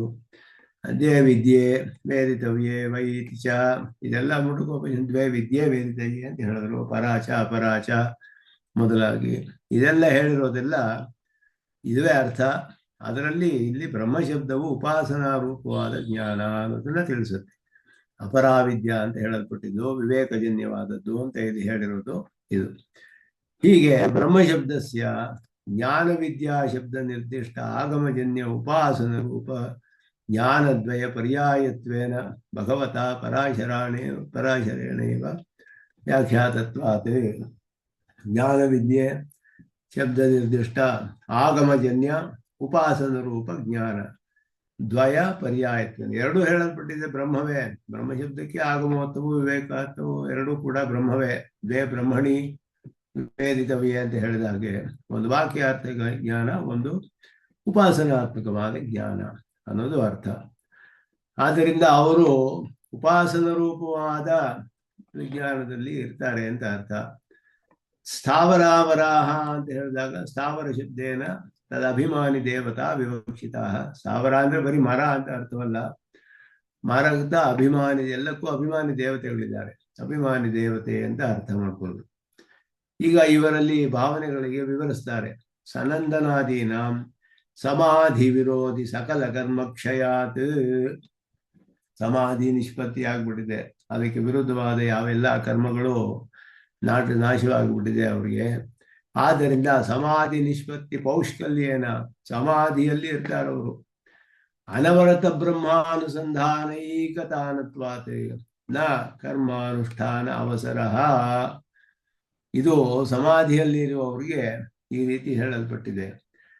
ಸಮಾಧಿಯಲ್ಲಿರುವಾಗ ಕರ್ಮ ಮಾಡೋಕ್ಕಾಗೋದಿಲ್ಲ ಅವರು. ಇಲ್ಲ ಲೋಕದಲ್ಲಿಯೂ ನಾವು ನೋಡಬಹುದು. ಈಗ ರಾಮಕೃಷ್ಣ ಪರಮಹಂಸರು 3 ದಿನ ಸಮಾಧಿಯಲ್ಲಿದ್ದರು ಅಂತ ಹೇಳ್ತಾರೆ. 3 ದಿನ ಸಮಾಧಿಯಲ್ಲಿದ್ದಾಗ ಅವರಿಗೆ ಬೇರೆ ಏನು ಹೊರಗಡೆ ಜ್ಞಾನವೇ ಇರಲಿಲ್ಲ. ಅವ್ರು ಯಾವ ಕರ್ಮ ಮಾಡ್ತಾರೆ? ಸಂಧ್ಯಾ ವಂದನಾದಿ ಮಾಡ್ತಾರ, ನಿತ್ಯ ಕರ್ಮ ಮಾಡಿದ್ರ, ಏನ್ ಮಾಡಿದ್ರ? ಏನು ಮಾಡೋಕ್ಕಾಗೋದಿಲ್ಲ. ಊಟ ಮಾಡಲಿಲ್ಲ, ನಿದ್ದೆ ಮಾಡಲಿಲ್ಲ, ಸಮಾಧಿಯಲ್ಲಿ 3 ದಿನ ಇದ್ದು ಬಿಟ್ರು. ಆಳ್ವಾರಗಳು 6 ತಿಂಗಳ ಕಾಲ ಸಮಾಧಿಗೆ ಹೋಗ್ಬಿಟ್ರು. ಪರಮಾತ್ಮನ ಒಂದು ಸೌಲಭ್ಯ ಗುಣವನ್ನ ಧ್ಯಾನ ಮಾಡಿದ ತಕ್ಷಣ ಸಮಾಧಿಗೆ ಹೋಗಿ 6 ತಿಂಗಳ ಕಾಲ ಎಚ್ಚೆತ್ತಲಿಲ್ಲ, ಅವರು ಹೇಳಲಿಲ್ಲ. ಈ ರೀತಿ ಎಲ್ಲ ಹೇಳಲ್ಪಟ್ಟಿದೆ. ಅಂತಹ ಒಂದು ಸಮಾಧಿ ಕಾಲದಲ್ಲಿ, ಅಂತಹ ಸಮಾಧಿಯ ಸ್ಥಿತಿಯಲ್ಲಿ ಇರ್ತಾರೆ ಸನಂದನಾಥರು ಯಾವಾಗಲೂ. ಆದ್ದರಿಂದ ಅವರಿಗೆ ಕರ್ಮಗಳಿರೋದಿಲ್ಲ. ಅದಕ್ಕೆ ಅವರಿಗೆ ಬರೀ ಬ್ರಹ್ಮಭಾವನ ಅಂತ ಹೇಳಲ್ಪಟ್ಟಿದೆ. ಕರ್ಮ ಅನುಷ್ಠಾನ ಅವಸರವೇ ಇರೋದಿಲ್ಲ ಅವರಿಗೆ. ಪ್ರಧಾನ ಅವಿರೋಧೇನ ಹಿ ಅಂಗಾನುಷ್ಠಾನ. ಪ್ರಧಾನಕ್ಕೆ ವಿರೋಧವಿಲ್ಲುತ್ತಾನೆ ಅಂಗ ಮಾಡುವುದು. ಇನ್ನು ಪ್ರಧಾನಕ್ಕೆ ಅಂಗವು, ಕರ್ಮವು ಸಮಾಧಿಗೆ ಹೋಗ್ಬಿಟ್ರೆ ಅವನಿಗೆ ಇನ್ನೇನು ಕರ್ಮ ಇರೋದಿಲ್ಲ ಅಂತ ಹೇಳಿದ್ರೆ ಆ ಒಂದು ಸ್ಥಿತಿಯಲ್ಲಿ ಇರುವಾಗ ಅಂತ ಅರ್ಥ. ಸಮಾಧಿ ಸ್ಥಿತಿಯಲ್ಲಿ ಇರುವಾಗ ಕರ್ಮಾನುಷ್ಠಾನ ಇರೋದಿಲ್ಲ. ಆದ್ದರಿಂದ ಅದು ಆ ರೀತಿ ಹೇಳಲ್ಪಟ್ಟಿದೆ. ಅದು ಸಮಾಧಿಯಿಂದ ಹೊರಗಡೆ ಬಂದರೆ ಮತ್ತೆ ಕರ್ಮಗಳು ಬರುತ್ತೆ. ಆದರೆ ಸನಂದನಾದಿಗಳು ಯಾವಾಗಲೂ ಸಮಾಧಿಯಲ್ಲೇ ಇರ್ತಾರೆ ಅನ್ನೋದು ಹೇಳಲ್ಪಟ್ಟಿದೆ ಇಲ್ಲಿ ಆ ರೀತಿಯಲ್ಲಿ. ತಸ್ಮಾತ್ ಬ್ರಹ್ಮಭಾವನೆಯ ಯುತಾಹ. ಅದುವೇ ಅವರಿಗೆ ಪ್ರಧಾನವಾಗಿದೆ, ಬ್ರಹ್ಮಭಾವನೆ ಅಂತ ಹೇಳಲ್ಪಟ್ಟಿದೆ. ಕರ್ಮಗಳಲ್ಲಿ ಮಾಡೋದಿಲ್ಲ, ಅವರು ಸಮಾಧಿಯಲ್ಲಿಯೇ ಇರ್ತಾರೆ ಅಂತ ಹೇಳ್ಬಿಟ್ಟು. ಯಾವಾಗ ಮೋಕ್ಷ ಬರುತ್ತೆ ಅವ್ರಿಗೆ ಅಂತ ಹೇಳಿದ್ರೆ, ಆ ಸಮಾಧಿ, ಆ ಧ್ಯಾನದಿಂದ ಪ್ರೀತಿನಾದ ಪರಮಾತ್ಮ ಪ್ರೀತಿಯಾದಾಗ ಅವರಿಗೆ ಮೋಕ್ಷ ಬರುತ್ತೆ. ಅದು ಯಮೇ ವೈಶ ವೃಣತೆ ತೇನ ಲಭ್ಯ ತಸ್ಯೇಷ ಆತ್ಮ ವಿವೃಣತೆ ತನೂಂ ಸ್ವಾಮ್ ಅಂತ ಹೇಳಿದ ಹಾಗೆ, ಪರಮಾತ್ಮನಿಗೆ ಪ್ರೀತಿಯಾಗುವವರೆಗೂ ಧ್ಯಾನ ಮಾಡಬೇಕು. ಪರಮಾತ್ಮ ಅತ್ಯಂತ ಪ್ರೀತಿಯಿಂದ ಮಾಡಿದಾಗ ಪರಮಾತ್ಮನಿಗೆ ಇವರಲ್ಲಿ ಅನುಗ್ರಹ ಏರ್ಪಟ್ರೆ ಅವರು ಮೋಕ್ಷಕ್ಕೆ ಹೋಗ್ತಾರೆ. ಆ ರೀತಿ ಹೇಳಲ್ಪಟ್ಟಿದೆ. ಆ ರೀತಿ ಹಿರಣ್ಯ ಗರ್ಭಾದಯ ಅವರು ಕೂಡ ಪ್ರವಾಹ ನಿತ್ಯರೇ. ಸನಂದನರು ಮೊದಲಾದರು, ಚತುರ್ಮುಖ ಬ್ರಹ್ಮ ಮೊದಲಾದವರು ಹಂಗೆಯೇ ಅವರು ಕೂಡ ಪ್ರವಾಹ ನಿತ್ಯರು ಅಂತಾನೆ ಹೇಳಲ್ಪಟ್ಟಿದೆ. ಒಬ್ಬರಾದ್ಮೇಲೆ ಒಬ್ರು ಆ ಸ್ಥಾನವನ್ನು ಪಡೆದುಕೊಳ್ತಾ ಇರ್ತಾರೆ ಚೇತನರು. ಅದು ಮೋಕ್ಷಕ್ಕೆ ಹೋಗ್ತಾರೆ. ಹಾಗೆ ಹಿರಣ್ಯ ಗರ್ಭ. ಇಲ್ಲಿ ಒಂದು ಪ್ರಶ್ನೆ. ಚತುರ್ಮುಖ ಬ್ರಹ್ಮ ಅದು ಕರ್ಮ ಕರ್ಮ ಜೀವಿ ಅಂತ ಹೇಳಿದ್ರಲ್ಲ, ಮತ್ತೆ ಅವ್ನು ಕರ್ಮ ಮಾಡ್ತಾರೆ ಅಂತ ಅವ್ರ ಯಾವಾಗಲೂ ಸಮಾಜ ಚತುರ್ಮುಖ ಬ್ರಹ್ಮ ಯಾವಾಗಲೂ ಇಲ್ಲ, ಎರಡೂ ಇದೆ ಅವನಿಗೆ. ಜಗನ್ ನಿರ್ವಾಹ ಅಧಿಕೃತತ್ವ ಈ ತರ ಬರ್ತಾ ಇದೆ ನೋಡಿ. ನೀವು ಅದಕ್ಕೆ ಮೊದಲಿಗೆ ಪ್ರಶ್ನೆ ಕೇಳ್ತಾ ಇದ್ದೀರಾ. ಹಿರಣ್ಯ ಗರ್ಭಾದಯ, ಹಿರಣ್ಯ ಗರ್ಭ ಮೊದಲಾದವರು ಜಗನ್ನಿರ್ವಾಹ ಅಧಿಕೃತತ್ವಾತ್, ಅವರಿಗೆ ಜಗತ್ತಿನ ನಿರ್ವಾಹದ ಅಧಿಕಾರ ಇದೆ. ಹಿರಣ್ಯ ಗರ್ಭನಿಗೆ ಜಗತ್ತೆಲ್ಲ ನಿರ್ವಾಹ ಮಾಡುವ ಅಧಿಕಾರ ಇದೆ ಅವನು. ಆದ್ದರಿಂದ ಕದಾಚಿತ್ ಕರ್ಮಾನುಷ್ಠಾನಂ ಕದಾಚಿತ್ ಉಪಾಸನಂಚ ಇತಿ ಉಭಯ ಭಾವನಾನ್ವಿತ. ಕೆಲವು ಕಾಲ ಕರ್ಮ ಮಾಡ್ತಾರೆ, ಕೆಲವು ಕಾಲ ಉಪಾಸನೆಯಲ್ಲಿಯೂ ಇರ್ತಾರೆ. ಆದ್ದರಿಂದ ಅವರಿಗೆ 2 ಭಾವನೆಯೂ ಇರುತ್ತೆ. ಉಭಯ ಭಾವನಾನ್ವಿತ. ಇತರೇ ದೇವ ಮನುಷ್ಯಾದ್ಯ ಕರ್ಮ ಭಾವನೆಯ ಅನ್ವಿತ. ಮಿಕ್ಕ ದೇವತೆಗಳೆಲ್ಲ, ಅಸಾಮಾನ್ಯ ದೇವತೆಗಳು, ಅಗ್ನಿ ಇಂದ್ರವರ್ಣಗಳೆಲ್ಲ ಬರೀ ಕರ್ಮ ಭಾವನೆಯೇ. ಹಾಗೆಯೇ ಮನುಷ್ಯರು ಕೂಡ ಹಾಗೆಯೇ ಕರ್ಮ ಭಾವನೆ, ಕರ್ಮವನ್ನೇ ಮಾಡ್ತಾ ಇರ್ತಾರೆ. ಅವರಿಗೆಲ್ಲ ಕೆಲವು ಉತ್ಕೃಷ್ಟವಾದ ದೇವತೆಗಳಿಗೆ ಮಾತ್ರ ಉಪಾಸನೆಯು ಕರ್ಮದಲ್ಲಿ ಅಧಿಕಾರವಿದೆ. ಅವರಿಗೆ ಅಧಿಕಾರ, ಜಗನ್ನಿರ್ವಾಹ ಅಧಿಕಾರ ಎಲ್ಲ ಇದೆ. ಆದ್ದರಿಂದ ಅವನು ಮಾಡಬೇಕು ಅವರು. ಆದ್ದರಿಂದ ಅವರಿಗೆ 2 ವಿಧವಾದ ಭಾವನೆಗಳು ಕೂಡ ಇರುತ್ತೆ ಅಂತ ಹೇಳಲ್ಪಟ್ಟಿದೆ. ಹೀಗೆ ಇಲ್ಲಿ ಮುಖ್ಯವಾದ ಸಂದೇಶ ಏನು ಭಾಷ್ಯಕಾರರಲ್ಲಿ ಹೇಳ್ತಾ ಇರೋದು, ವ್ಯಾಖ್ಯಾನದಲ್ಲಿ ಸುದರ್ಶನ ಸೂರಿಗಳು ನಮಗೆ ತಿಳಿಸ್ತಾರೆ. ಭಾಷ್ಯಕಾರರು ಒಂದೇ ಒಂದು ವಾಕ್ಯದಲ್ಲಿ ಬಹಳ ಸಂಗ್ರಹವಾಗಿ ಹೇಳಿದ್ರು. ಭಾವನಾತ್ರಯ ಅನ್ವಯಾತ್ ಅಶುದ್ಧತ್ವೇನ ಶುಭಾಶ್ರಯ ಅನರ್ಹತ್ವ ಉಪಪಾದನಾತ್ ಕ್ಷೇತ್ರಜ್ಞತ್ವ ನಿಶ್ಚಯತೆ. ಅಷ್ಟೇ ಹೇಳಿದ್ರು. ಕ್ಷೇತ್ರಜ್ಞರು ಇವರೆಲ್ಲ ಅಂತ ಹೇಳಿಬಿಟ್ರು ಒಟ್ಟಿಗೆ ಸೇರಿಸಿ. ಆ ಕ್ಷೇತ್ರಜ್ಞತ್ವ ಅನ್ನೋದು ಹೇಗೆ ಅಂದ್ರೆ 3 ವಿಧವಾದ ಭಾವನೆಗಳು ಹೇಳಲ್ಪಟ್ಟಿದೆ. ಅವರು ಈ ಭಾವನೆಗಳಿರುವವರೆಲ್ಲರೂ ಕ್ಷೇತ್ರಜ್ಞರೇ ಅನ್ನೋದನ್ನ ಸುದರ್ಶನ ಸೂರಿಗಳು ವಿಸ್ತಾರವಾಗಿ ವಿವರಿಸ್ತಾರೆ ನಮಗೆ. ಸನಂದನಾದಯ ಹಿರಣ್ಯ ಗರ್ಭಾದಯ ದೇವಾದ್ಯ ಇತ್ಯಾದಿ ಶಬ್ದಸ್ಯ ಕಃ ವಿಷಯ. ಯಾರು ಇದಕ್ಕೆ ವಿಷಯರು ಅಂತ ಬರುತ್ತೆ. ಈಗ ಆದಿ ಅನ್ನೋ ಶಬ್ದದಲ್ಲಿ ಇಲ್ಲಿ ಪ್ರಶ್ನೆ. ಸನಂದನ ಆದಿ ಆದಯ, ಹಿರಣ್ಯಗರ್ಭ ಆದಯ, ದೇವ ಆದಯ. ಆದಿ ಅಂದ್ರೆ ಎಟ್ಸೆಟ್ರಾ ಎಟ್ಸೆಟ್ರಾ ಅಂದ್ರೆ ಮುಕ್ತರು ಸೇರಿದಾರ ಅಂತ ಒಂದು ಪ್ರಶ್ನೆ ಬರುತ್ತೆ ಇಲ್ಲಿ. ಆದಿ ಶಬ್ದಸ್ಯ ಅಸಂಕೋಚಾತೆ ಮುಕ್ತೇಶು ವಿಭಾವನಾದ್ವೇ ಪ್ರಸಂಗ ಶಂಕಾವ್ಯಾವೃತ್ಯರ್ಥಂ ಪ್ರಯೋಜಕಮಃ ಅಧಿಕಾರ ಇತಿ. ಮುಕ್ತರಿಗೂ ಈ ಭಾವನೆ ಇದೆಯೇ? ಯಾಕೆ ಅಂದ್ರೆ ಸನಂದನೇ ಮೊದಲಾದವರು, ಹಿರಣ್ಯಗರ್ಭನೇ ಮೊದಲಾದವರು ಅಂದ್ರೆ ಮುಕ್ತರು ಇದರಲ್ಲಿ ಸೇರಿದಾರೋ ಇಲ್ವೋ ಅನ್ನೋ ಪ್ರಶ್ನೆ ಬಂದ್ರೆ ಅದಕ್ಕೆ ಈ ಶ್ಲೋಕದಲ್ಲಿ ಸ್ಪಷ್ಟವಾಗಿ ವಿಷ್ಣು ಪುರಾಣದಲ್ಲಿ ಒಂದು ಭಾಗ ಅಧಿಕಾರ ಬೋಧ ಯುಕ್ತೇಶು ವಿದ್ಯತೆ ಭಾವಭಾವನ. ತ್ರಿವಿಧ ಭಾವನ ಯಾರಲ್ಲಿದೆ ಅಂದ್ರೆ ಅಧಿಕಾರ ಬೋಧ ಯುಕ್ತೇಶು, ಅಧಿಕಾರ ಬೋಧ ಇರುವವರಿಗೆ ಮಾತ್ರವೇ. ಸನಕ ಸನಂದನಾದಿಗಳು ಮುಕ್ತರಲ್ವೇ? ಮುಕ್ತರಲ್ಲ, ಅವರೆಲ್ಲ ಇಲ್ಲಿಯೇ ಇರುವಂತಹವರೇ ಪ್ರಕೃತಿ ಮಂಡಲದಲ್ಲಿ. ಮುಕ್ತರಲ್ವಾ? ಮುಕ್ತರಲ್ಲ.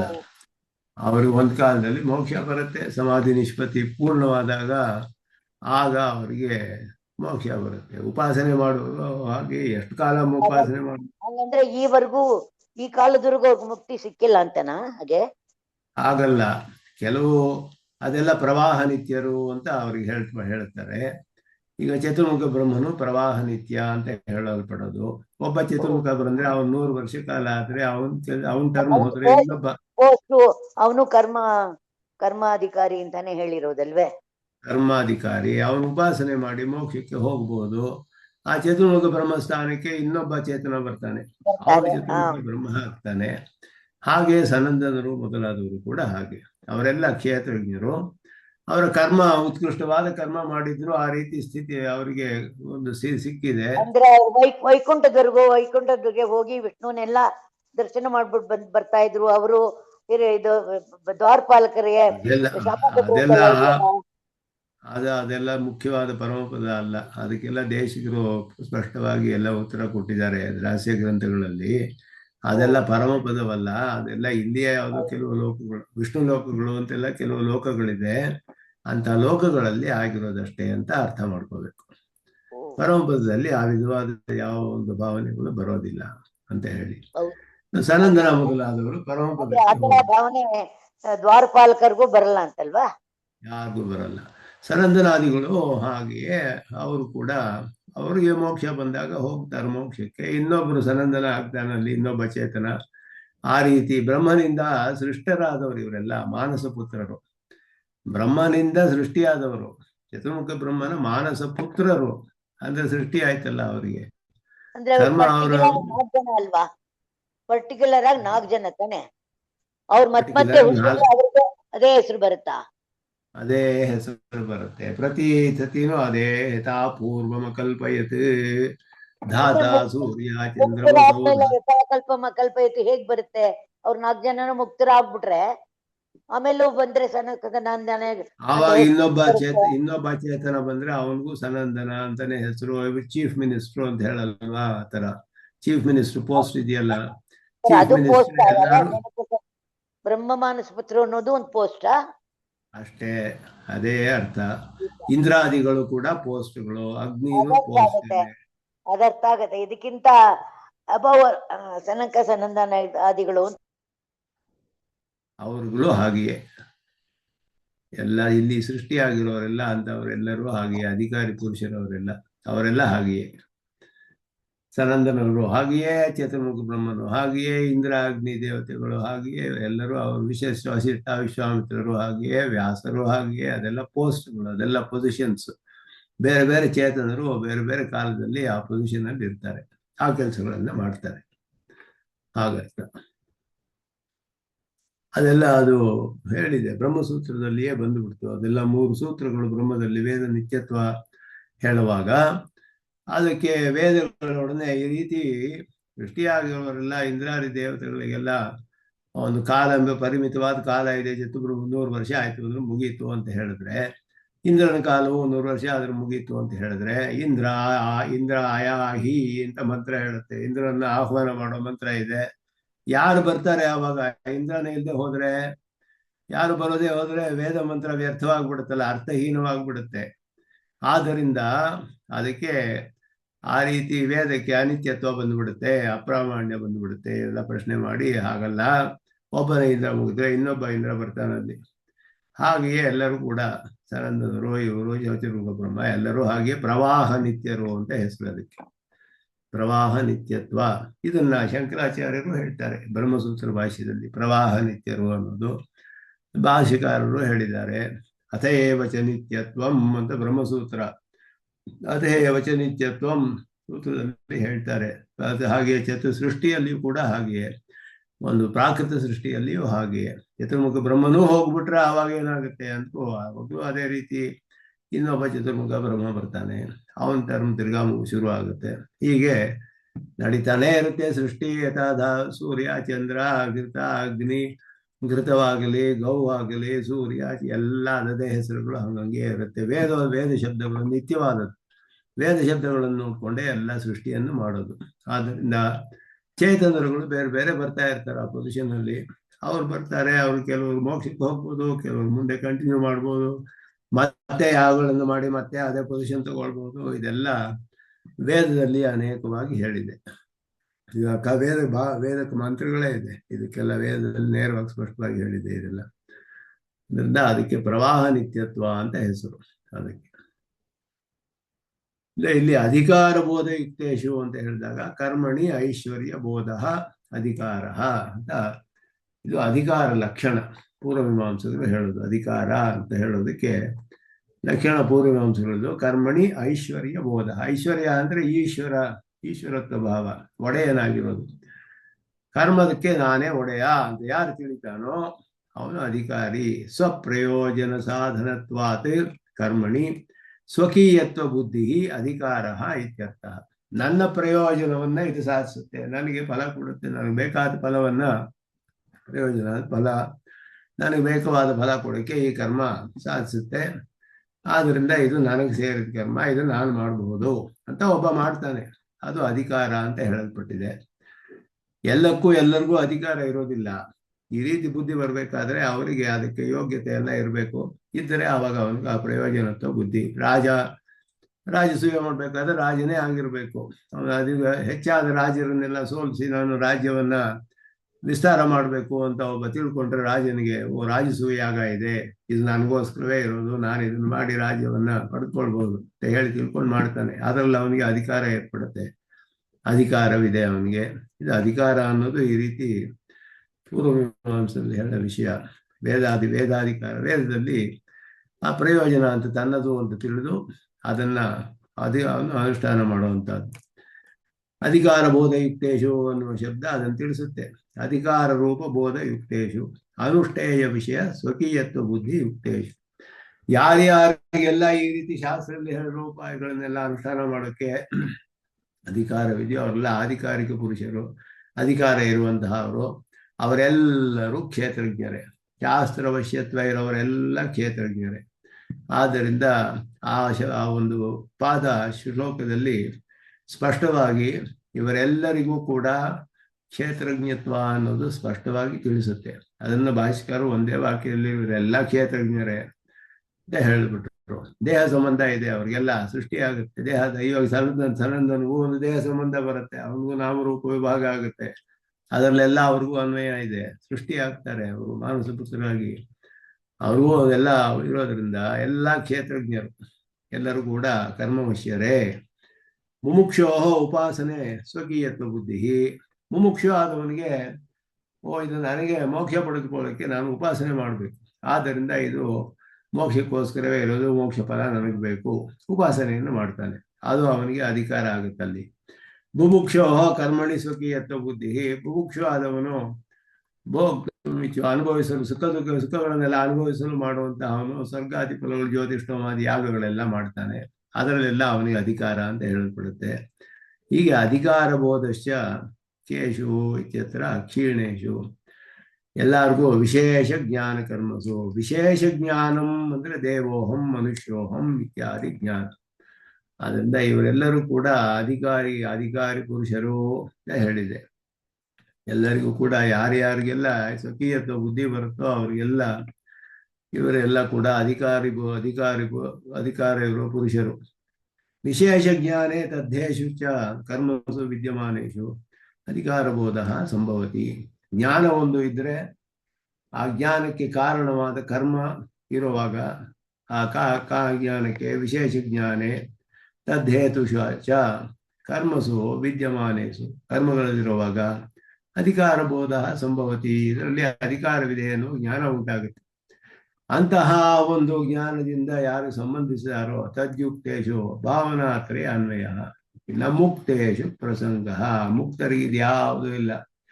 ಮುಕ್ತರಿಗೆ ಶಾಸ್ತ್ರವಶ್ಯತ್ವ ಇಲ್ಲ. ಈ ರೀತಿ ಅವರಿಗೆ ನೇರವಾಗಿ ಪರಮಾತ್ಮನ ಸಂಕಲ್ಪ ನೇರವಾಗಿ ಅವರ ಜ್ಞಾನದಲ್ಲಿಯೇ ತಿಳಿದು ಬಿಡ್ತಾರೆ ಎಲ್ಲ.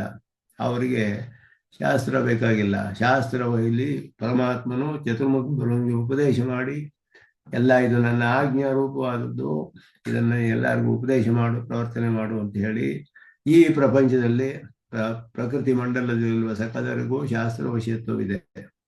ಆದ್ದರಿಂದ ಆ ಶಾಸ್ತ್ರವಶ್ಯತ್ವ ಇರುವವರೆಲ್ಲ ಕ್ಷೇತ್ರಜ್ಞರೇ. ಚತುರ್ಮುಖ ಬ್ರಹ್ಮನು ಸೇರಿ ಅವನೇ ಆದಿಚೇತನ, ಅವನಿಗೆ ಮೇಲೆ ಇನ್ನೊಬ್ಬ ಚೇತನ ಇಲ್ಲ ಸೃಷ್ಟಿಯಲ್ಲಿ. ಆದ್ದರಿಂದ ಅವನಿಗಿಂತ ಕೆಳಗಿರೋರು ಎಲ್ಲರೂ ಕೂಡ ಅವನಿಂದ ಸೃಷ್ಟರಾದವರೇ. ಎಲ್ಲ ಸನಂದನೋ ಇವನೋ ಋತುನೋ ಎಲ್ಲರೂ ಕೂಡ ಹಾಗೆ ಅವನಿಂದ ಸೃಷ್ಟರಾದವರು. ಪ್ರತಿಯೊಬ್ಬರು ಕೂಡ ಕ್ಷೇತ್ರಜ್ಞರೇ.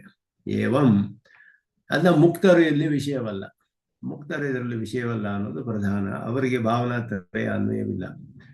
ಹಿರಣ್ಯ ಗರ್ಭಾದೀನಾಂ ಭಾವನಾತ್ರಯ ಅನ್ವಯನ ಅಶುದ್ಧತ್ವಾತ್ ಮುಮುಕ್ಷುಭಿಃ ತೇ ಅನುಪಾಸ್ಯಾಹ ವಿಷ್ಣು ಪುರಾಣೆ ಪ್ರತಿಪಾದನಾತ್ ಕ್ಷೇತ್ರಕೃತ್ವ ನಿಶ್ಚಯ. ಅವರಿಗೂ ಭಾವನಾತ್ರಯ ಇರೋದ್ರಿಂದ ಅವರು ಉಪಾಸ್ಯರಾಗೋದಿಲ್ಲ.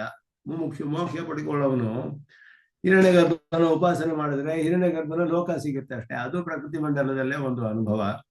ಅದು ಒಂದು ಕರ್ಮದ ಫಲವೇ ಹೊರತು ಅದು ಒಂದು ದಿನ ಮುಗಿಯುತ್ತೆ.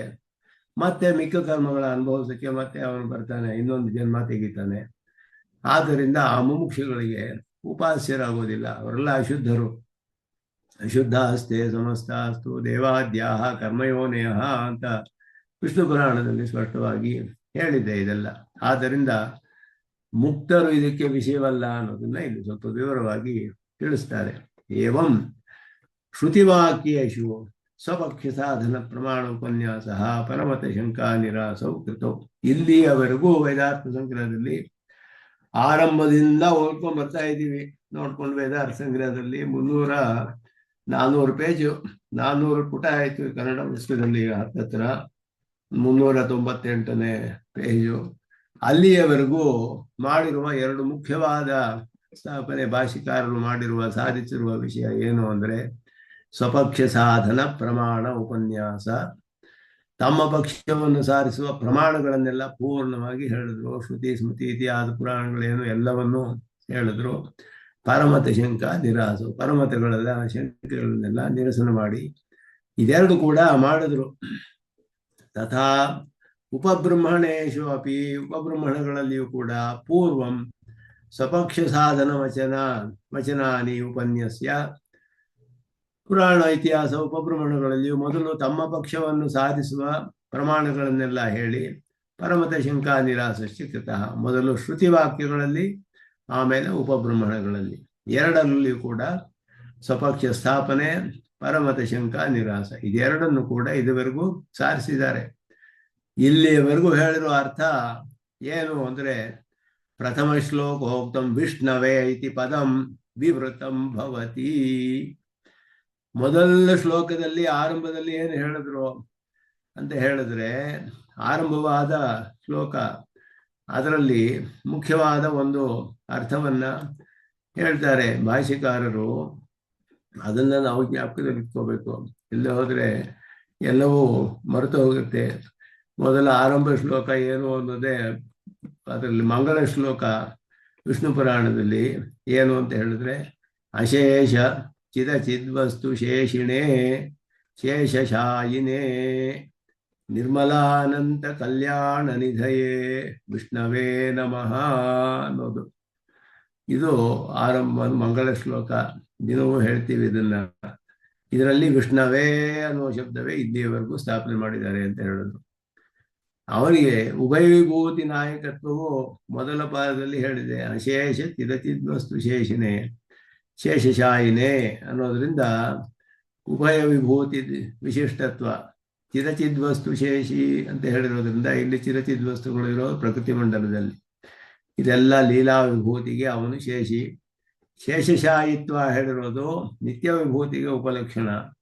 ಅಲ್ಲಿ ಅವನಿಗೆ ಆದಿಶೇಷನ ಮೇಲೆ ಮಲಗಿದಾನೆ ಪರಮಾತ್ಮ. ಅವನಿಗೆ ಉಭಯಲಿಂಗ ವಿಶಿಷ್ಟ ನಿರ್ಮಲ ಅನಂತ ಕಲ್ಯಾಣ ನಿಧಯೇ. ನಿಧಿ ಅಂತ ಹೇಳಿರೋದ್ರಿಂದ ಗುಣಗುಣಿ ಭಾವ. ನಿರ್ಮಲ ಅನಂತ ಕಲ್ಯಾಣ ನಿಧಯೇ, ಯಾವ ದೋಷವೂ ಇಲ್ಲ. ಅಖಿಲೇ ಪ್ರತ್ಯನೀಕತ್ವ, ಸಕಲ ಕಲ್ಯಾಣ ಗುಣಾಕರತ್ವ ಇರುವಂತಹ ಪರದೇವತೆ ಯಾರು ಅಂದ್ರೆ ವಿಷ್ಣುವೇ. ವಿಷ್ಣುವೇ ನಮಃ. ವಿಷ್ಣು ಅನ್ನುವ ಶಬ್ದಕ್ಕೆ ಇಲ್ಲಿ ವಿಶೇಷವಾಗಿ ಅರ್ಥವನ್ನ ಹೇಳಿದ್ದಾರೆ. ಏನು ವಿಷ್ಣು ಅಂತ ಶಬ್ದ ಯಾಕೆ ಉಪಯೋಗಿಸಿದ್ರು ಭಾಷಿಕಾರರು ಇಲ್ಲಿ ಅಂತ ಹೇಳಿದ್ರೆ, ಪೂರ್ವ ಭಾಗದಲ್ಲಿ ಪ್ರಧಾನವಾಗಿ ವಿಷ್ಣು ಶಬ್ದವೇ ಉಪಯೋಗಿಸಲ್ಪಟ್ಟಿದೆ. ಇಲ್ಲಿ ವೇದಾರ್ಥ ಸಂಗ್ರಹ ಅಂತ ಹೇಳಿರೋದ್ರಿಂದ ಬರೀ ವೇದಾಂತಾರ್ಥ ಸಂಗ್ರಹವಲ್ಲ ಇದು ವೇದಾರ್ಥ ಸಂಗ್ರಹ. ಸಕಲ ವೇದಗಳು, ವೇದ ಅಂತ ಪೂರ್ವ ಭಾಗ ಉತ್ತರ ಭಾಗ ಎಲ್ಲ ಸೇರಿಸಿ ಸಕಲಕ್ಕೂ ಸಿದ್ಧಾಂತವನ್ನ ಎಲ್ಲವನ್ನು ಪರಿಶೀಲನೆ ಮಾಡಿಯೇ ಸ್ಥಾಪನೆ ಮಾಡಿರು. ಆದ್ದರಿಂದ ಪೂರ್ವ ಭಾಗದಲ್ಲಿ ವಿಶೇಷವಾಗಿ ವಿಷ್ಣು ಶಬ್ದ ಅನೇಕ ಕಡೆ ಬರುತ್ತೆ. ವಿಷ್ಣುವಿನ ಅವತಾರಗಳ ವಿಷಯವೇನು, ಹಾಗೆಯೇ ಅವರ ಎಲ್ಲ ಸ್ವರೂಪಗಳು ಎಲ್ಲ ಬೇಕಾದಷ್ಟು ಬರುತ್ತೆ ವಿಷ್ಣು ಬಗ್ಗೆ ಪೂರ್ವಕಾಂಡದಲ್ಲಿ, ವೇದಗಳಲ್ಲಿ, ಸಂಹಿತೆ, ಆರಣ್ಯಕ ಮತ್ತೆ ಬ್ರಾಹ್ಮಣಗಳಲ್ಲಿ. ಆದ್ದರಿಂದ ವಿಷ್ಣು ಶಬ್ದವನ್ನು ಉಪಯೋಗಿಸಿರೋದು ಒಂದು ವಿಶೇಷವಾಗಿ. ಅದರಿಂದ ಇಲ್ಲಿಯವರೆಗೂ ಪ್ರಥಮ ಶ್ಲೋಕೋಕ್ತಂ ವಿಷ್ಣವೇ ಇತಿ ಪದಂ ವಿವೃತಂ ಭವತಿ.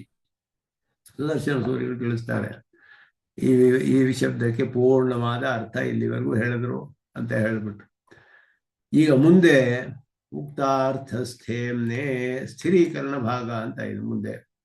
ಇದುವರೆಗೂ ಹೇಳಿದ ಭಾಗವನ್ನೆಲ್ಲ ಸ್ಥಿರೀಕರಣ, ಸ್ಥಿರವಾಗಿ ನಿಲ್ಲಿಸಬೇಕಲ್ಲ, ಸ್ಥಾಪನೆ ಮಾಡೋಕ್ಕೆ ಪ್ರಧಾನವಾದ ಮೊದಲ ಅಧಿಕರಣ ಶ್ರೀವೇದದಲ್ಲಿ ಬ್ರಹ್ಮಸೂತ್ರಗಳಲ್ಲಿ ಅಥಾತೋ ಬ್ರಹ್ಮ ಜಿಜ್ಞಾಸ ಅನ್ನೋದು. ಆ ಬ್ರಹ್ಮ ಜಿಜ್ಞಾಸ ಕರ್ತವ್ಯ ಅಂತ ಹೇಳಿದಾಗ ಪೂರ್ವ ಪಕ್ಷಿಗಳು ಯಾರು? ಪ್ರಧಾನ ಪೂರ್ವ ಪಕ್ಷಿ ಪೂರ್ವಮೀಮಾಂಸಕರು. ಅಲ್ಲಿ ಭಾಷ್ಯದಲ್ಲಿ ವಿಶೇಷವಾಗಿ ಅದ್ವೈತವನ್ನೆಲ್ಲ ಪರಿಶೀಲನೆ ಮಾಡಿ ಎಲ್ಲವನ್ನು ವಿಚಾರ ಮಾಡಿ ಉಪಾಯ ಸ್ವರೂಪ ಉಪೇಯ ಸ್ವರೂಪವನ್ನೆಲ್ಲ ಸ್ಥಾಪನೆ ಮಾಡಿದ್ರು. ಬರೀ ವಾಕ್ಯಾರ್ಥ ಜ್ಞಾನವಲ್ಲ, ನಿರ್ವಿಶೇಷ ವಸ್ತುವಲ್ಲ, ಉಪೇಯ ಮೊದಲಾದದೆಲ್ಲ ಸ್ಥಾಪನೆ ಮಾಡಿದ್ರು, ಮುಖ್ಯವಾದದ್ದು. ಆದರೆ ಪ್ರಧಾನ ಪೂರ್ವ ಪಕ್ಷ ಯಾರು ಅಂತ ಹೇಳಿದ್ರೆ ಪೂರ್ವಮೀಮಾಂಸಕರು. ಶಾಸ್ತ್ರ ಆರಂಭವೇ ಮಾಡಬೇಕಾಗಿಲ್ಲ ಅಂತ ಹೇಳ್ತಾರೆ ಅವರು. ಅಥಾತೋ ಬ್ರಹ್ಮ ಜಿಜ್ಞಾಸವೇ ವ್ಯರ್ಥ, ಮಾಡಲೇಬೇಡಿ ನೀವು, ಈ ಬ್ರಹ್ಮಸೂತ್ರಗಳ ಅರ್ಧ ಅಧ್ಯಯನವೇ ಬೇಕಾಗಿಲ್ಲ, ಉಪನಿಷತ್ತೆಲ್ಲ ಸ್ವತಃ ಪ್ರಾಮಾಣ್ಯ ಇಲ್ಲ ಅದಕ್ಕೆಲ್ಲ, ಅದೆಲ್ಲವೂ ಕೂಡ ಬರೀ ಅರ್ಥವಾದಗಳು. ವಿಧಿಗೆ ಸೇರಿದ ಹಾಗೆ ಪ್ರಾಮಾಣ್ಯವಿದೆ, ಅದಕ್ಕೂ ಕೂಡ ಪ್ರಾಮಾಣ್ಯ ಪೂರ್ಣವಾಗಿ ಒಪ್ಕೊಳ್ತೀವಿ ನಾವು. ಆದರೆ ಪ್ರಾಮಾಣ್ಯದಲ್ಲಿ ಸ್ವತಃ ಪ್ರಾಮಾಣ್ಯ ಅಂತಾನೂ ಒಂದು ಇದೆ. ಸ್ವತಃ ಪ್ರಾಮಾಣ್ಯ, ಇನ್ನೊಂದಕ್ಕೆ ಶೇಷವಾಗಿ ಪ್ರಾಮಾಣ್ಯ, ಪರತಃ ಪ್ರಾಮಾಣ್ಯ. ಸ್ವತಃ ಪ್ರಾಮಾಣ್ಯವಿಲ್ಲ ಉಪನಿಷತ್ತಿಗೆ. ಪೂರ್ವಕಾಂಡದಲ್ಲಿ ಹೇಳಿರುವ ಕರ್ಮಗಳ ವಿಷಯವೇನಿದೆಯೋ ಆ ಕರ್ಮಗಳ ವಿಧಿಗೆ ಶೇಷವಾಗಿಯೇ ಉಪನಿಷತ್ ವಾಕ್ಯಗಳಿಗೆ ಪ್ರಾಮಾಣ್ಯ ಹೇಳಬೇಕು. ಸ್ವತಂತ್ರವಾಗಿ ಪ್ರಮಾಣ ಹೇಳಕ್ಕಾಗೋದಿಲ್ಲ ಅನ್ನೋದು ಒಂದು ಪ್ರಧಾನವಾದ ವಾದ ಅವರು. ಹಾಗೆ ಅದು ನಿಂತು ಬಿಟ್ರೆ ಏನಾಗುತ್ತೆ? ಉಪನಿಷತ್ತಿನ ಅರ್ಥಗಳನ್ನ ಸ್ವತಂತ್ರವಾಗಿ ಅಧ್ಯಯನ ಮಾಡಬೇಕಾಗಿಲ್ಲ, ಬರೀ ಪೂರ್ವಕಾಂಡ ಮಾಡಿದ್ರೆ ಸಾಕು, ಕರ್ಮಗಳ ವಿಷಯ ತಿಳ್ಕೊಳ್ಳಿ ಸಾಕು ಅಂದ್ರು. ಶಾಸ್ತ್ರ ಆರಂಭವೇ ಮಾಡಬೇಕಾಗಿಲ್ಲ ಅನ್ನೋದು ಒಂದು ಪ್ರಧಾನವಾದ ಪೂರ್ವ ಪಕ್ಷ ಅಲ್ಲಿ. ಅದನ್ನ ಇವಾಗ ಹೇಳ್ತಾರೆ. ಸಿದ್ಧಾರ್ಥೆ ವ್ಯುತ್ಪತ್ತಿ ಅಭಾವವಾದಂ ವ್ಯುದಸ್ಯತಿ ತನ್ನಿರಾಸಶ್ಚ ಸರ್ವ ವೇದಾಂತಿ ಅಭಿಮತಃ. ಯಾಕೆ ಅಂದ್ರೆ ಎಲ್ಲ ವೇದಾಂತಿಗಳು, ವೇದಾಂತಿ ಅಂದ್ರೇನೆ ಉಪನಿಷತ್ತುಗಳ ಅರ್ಥಗಳನ್ನು ಸ್ಥಾಪನೆ ಮಾಡಿ ದರ್ಶನವನ್ನು ಸ್ಥಾಪನೆ ಮಾಡಿರೋರು. ಉಪನಿಷತ್ತಿನ ಆಧಾರದಲ್ಲಿ ದರ್ಶನವನ್ನು ಸ್ಥಾಪನೆ ಮಾಡಿರುವವರು ವೇದಾಂತಿಗಳು. ವೇದಾಂತ ಅಂದ್ರೇನೆ ವೇದದ ನಿರ್ಣಾಯಕವಾದ ಭಾಗ ಉಪನಿಷತ್ತುಗಳು.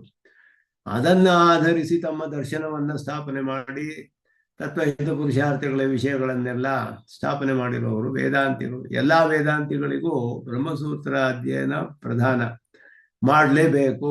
ಅದ್ವೈತ ದ್ವೈತ ವಿಶಿಷ್ಟಾದ್ವೈತ ಎಲ್ಲರೂ ಹಾಗೆಯೇ ವೇದಾಂತಿಗಳು. ಅವರಿಗೆ ಎಲ್ಲರಿಗೂ ಕೂಡ ಈ ಪೂರ್ವಮೀಮಾಂಸಕರನ್ನ ನಿರಸನೆ ಮಾಡೋದು ಪ್ರಧಾನ. ಅವ್ರಿಗೆ ಇಷ್ಟವೇ. ಅದಕ್ಕೆ ಹೇಳಿದ್ದಾರೆ ಸರ್ವ ವೇದಾಂತಿ ಅಭಿಮತಃ. ಯಾಕೆ ಅಂದ್ರೆ ಇವರು ಶಾಸ್ತ್ರಾರಂಭನೆ ಮಾಡ್ಬೇಕಾಗಿಲ್ಲ ಅಂದ್ರು, ಬ್ರಹ್ಮಸೂತ್ರ ಬೇಕಾಗಿಲ್ಲ ನಿಮ್ಗೆ, ಜೈಮಿನಿ ಸೂತ್ರಗಳನ್ನ ಅಧ್ಯಯನ ಮಾಡಿ ಸಾಕು ಅಂತ ಹೇಳ್ತಾರೆ. ಯಾಕೆಂದ್ರೆ ಬರೀ ಕರ್ಮಗಳ ವಿಷಯ ಹೇಳಿದೆ, ಕರ್ಮದಲ್ಲಿಯೇ ಅರ್ಥ ಇರೋದು ವೇದಗಳಿಗೆ. ಮೊದಲ ಸೂತ್ರ ಹೇಳಿದ್ರು ಜೈಮಿನಿಗಳು, ಚೋದನಾ ಲಕ್ಷಣಾರ್ಥೋ ಧರ್ಮ ಅಂತ ಹೇಳಿ. ಚೋದನಾ ಲಕ್ಷಣಾರ್ಥೋ ಧರ್ಮ. ಧರ್ಮ ಅಂದ್ರೆ ಏನು? ವೇದೋಖಿಲಂ ಧರ್ಮ ಮೂಲ. ವೇದವೆಲ್ಲವೂ ಕೂಡ ಧರ್ಮ. ವೇದದಲ್ಲಿ ಏನೇನು ಹೇಳಿದ್ವಿ ಎಲ್ಲ ಧರ್ಮ ಅಂತ ಹೇಳಲ್ಪಡುತ್ತೆ. ಧರ್ಮ ಅಂದ್ರೆ ಕರ್ಮ ಅಂತ ಅರ್ಥ ಅಲ್ಲಿ. ಆ ಧರ್ಮವನ್ನ, ಕರ್ಮಗಳನ್ನ ಶೋಧನೆ ಮಾಡ್ಬೇಕು, ಪ್ರಚೋದನೆ ಮಾಡ್ಬೇಕು. ಇದು ಮಾಡು ಇದು ಮಾಡು ಅಂತ ಹೇಳುತ್ತಲ್ಲ, ಆ ಹೇಳುವ ಚೋದನಾ ವಾಕ್ಯಗಳೇ ಅಲ್ಲಿ ಸ್ವತಃ ಪ್ರಮಾಣ. ಯಾವುದು ಕರ್ಮಗಳನ್ನು ಮಾಡು ಅಂತ ಪ್ರಚೋದನೆ ಮಾಡುತ್ತೋ ಅದುವೇ ಪ್ರಧಾನವಾದದ್ದು. ಯಾಕೆ ಅಂದ್ರೆ ಕರ್ಮದಲ್ಲಿ ಅನ್ವಯಿಸದೆ ಹೋದ್ರೆ ಶಬ್ದಗಳ ಅರ್ಥ ನಮ್ಗೆ ತಿಳಿಯೋದಿಲ್ಲ. ಶಬ್ದ ಅರ್ಥಗಳ ಮೊದಲ ಸಲ ಹೇಗೆ ತಿಳಿತೀವಿ? ಒಂದು ಶಬ್ದ ಯಾವುದೋ ಒಂದು ಇದೆ, ನಮಗೆ ಅದರ ಅರ್ಥ ಏನು ತಿಳಿದಿಲ್ಲ. ಯಾರೋ ಒಂದು ಅಮೆರಿಕಾಲಿ ಒಂದು ಹೊಸ ಗ್ಯಾಡ್ಜೆಟ್ ಮಾಡ್ತಾನೆ, XYZ ಅಂತ ಒಂದು ಮಾಡ್ತಾನೆ. ಆ XYZ ಅನ್ನೋ ಗ್ಯಾಡ್ಜೆಟ್ ಇದೆ ಅಂತ ನಮ್ಗೆ ತಿಳಿದ್ರೆ ಏನು ಅರ್ಥವಾಗುತ್ತೆ? ಅದರಿಂದ ಏನು ಅರ್ಥವಾಗೋದಿಲ್ಲ. ಅದರ ಬಗ್ಗೆ ಒಂದು ಯೂಟ್ಯೂಬ್ ಕ್ಲಿಪ್ ನೋಡ್ತೀವಿ, ಇದು ಹೀಗೆ ಉಪಯೋಗಿಸ್ಬೇಕು, ಇದರಲ್ಲಿ ಇಂತೆಂತೆಲ್ಲ ಕೆಲಸ ಮಾಡ್ಬೋದು, ಹೀಗೆಲ್ಲ ಮಾಡ್ಬೋದು. ಇದೆಲ್ಲ ನೋಡಿದಾಗ ಅದರ ಅರ್ಥ ತಿಳಿಯುತ್ತೆ. ಓ, XYZ ಅಂದ್ರೆ ಈ ರೀತಿ ಅರ್ಥ, ಇದನ್ನ ಹೀಗೆ ಉಪಯೋಗಿಸ್ಬೋದು. ಮೊದಲನೇ ಸರಿ ಒಂದು ಶಬ್ದದ ಅರ್ಥ ತಿಳಿಬೇಕಾದ್ರೆ ಒಂದು ಕಾರ್ಯದಲ್ಲಿ ಅನ್ವಿತವಾಗಿರ್ಬೇಕು. ಬರೀ ಶಬ್ದ ಕೇಳಿದ್ರೆ ನಮ್ಗೇನು ಅರ್ಥ ತಿಳಿಯೋದಿಲ್ಲ, ಕಾರ್ಯದಲ್ಲಿ ಅನ್ವಯಿಸಿದ್ರೇನೆ ತಿಳಿಯೋದು. ಆದ್ದರಿಂದ ಕಾರ್ಯಾರ್ಥವಾಗಿ ಏನೇನು ವಾಕ್ಯಗಳು ಹೇಳಿದ್ಯೋ ವೇದದಲ್ಲಿ ಅದುವೇ ಸ್ವತಃ ಪ್ರಮಾಣ. ಅದಕ್ಕೆ ಸೇರಿದ ಹಾಗೆ ಮಿಕ್ಕ ಶಬ್ದಗಳ ಅರ್ಥಗಳ ತಿಳ್ಕೋಬಹುದು ಬೇಕಾದ್ರೆ. ಕಾರ್ಯ ಅಲ್ಲಿ ಒಂದು ತಿಳಿದು ಬಿಡ್ಬೇಕು, ಆಮೇಲೆ ಮಿಕ್ಕ ಶಬ್ದಗಳ ಅರ್ಥಗಳನ್ನ ತಿಳ್ಕೊಳ್ಬಹುದು. ಸಿದ್ಧ ವಸ್ತುಗಳು ಅಂದ್ರೆ ಆಲ್ರೆಡಿ ಎಕ್ಸಿಸ್ಟಿಂಗ್ ಆಬ್ಜೆಕ್ಟ್ಸ್, ಸಬ್ಸ್ಟೆನ್ಸಸ್, ಮೊದಲೇ ಇರುವಂತ ಪದಾರ್ಥಗಳು. ಆ ಪದಾರ್ಥಗಳನ್ನ ಅರ್ಥಗಳನ್ನು ತಿಳಿಬೇಕಾದ್ರೆ ಆ ಪದಾರ್ಥವನ್ನ ಒಂದು ವ್ಯವಹಾರದಲ್ಲಿ ಅನ್ವಯಿಸಬೇಕು. ಒಂದು ವ್ಯವಹಾರದಲ್ಲಿ ಅನ್ವಯಿಸಿದ್ರೆ ಅದರ ಮೂಲಕ ಆ ಶಬ್ದದ ಅರ್ಥ ನಮಗೆ ತಿಳಿಯುತ್ತೆ. ಅಂದ್ರೆ ಯಾರು ಏನು ನೋಡದೆ ಇರೋನು, ಒಬ್ಬ ಹಸುನೇ ನೋಡಿಲ್ಲ ಜೀವನದಲ್ಲಿ, ಹಸು ಅಂದ್ರೆ ಅವನಿಗೇನು ತಿಳಿಯುತ್ತೆ?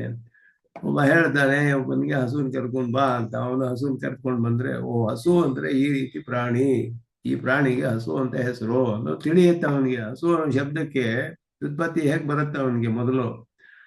ಇದು ಕಾರ್ಯಾರ್ಥವಾದ ಅಂತ ಹೆಸರು. ಲೋಕದಲ್ಲಿ ಹೇಗೆ ವ್ಯವಹಾರದಿಂದಲೇ ನಮಗೆ ಶಬ್ದದ ಮೊದಲ ವ್ಯುತ್ಪತ್ತಿ ಉಂಟಾಗುತ್ತೋ, ವೇದದಲ್ಲಿಯೂ ಹಾಗೆ ಅಂತ ಅವರು ಎಕ್ಸ್ಟೆಂಡ್ ಮಾಡ್ತಾರೆ. ಅದನ್ನ ವೇದಕ್ಕೂ ಅತಿದೇಶ ಮಾಡಿದ್ರು. ಲೋಕದಲ್ಲಿ ಹೀಗಿರೋದ್ರಿಂದ ವೇದ ಶಬ್ದಗಳಿಗೂ ಹೀಗೆ ಇರಬೇಕು. ಆದ್ದರಿಂದ ನೀವು ಸಪ್ತಂ ಸತ್ಯಂ ಜ್ಞಾನಮನಂತಂ ಬ್ರಹ್ಮ ಏನ್ ತಿಳಿಸುತ್ತೆ? ಅದು ಸತ್ಯಂ ಜ್ಞಾನಮನಂತಂ ಬ್ರಹ್ಮ. ವ್ಯವಹಾರದಲ್ಲಿ ಬಂದ್ರೆ ಅದು ಏನು ಅನ್ನೋ ತಿಳಿಯುತ್ತೆ. ವ್ಯವಹಾರದಲ್ಲಿ ಬರದೆ ಹೋದ್ರೆ ಏನು ಅರ್ಥವಾಗುತ್ತೆ? ಅದರಲ್ಲಿ ಏನು ಅರ್ಥ ಆಗೋದಿಲ್ಲ.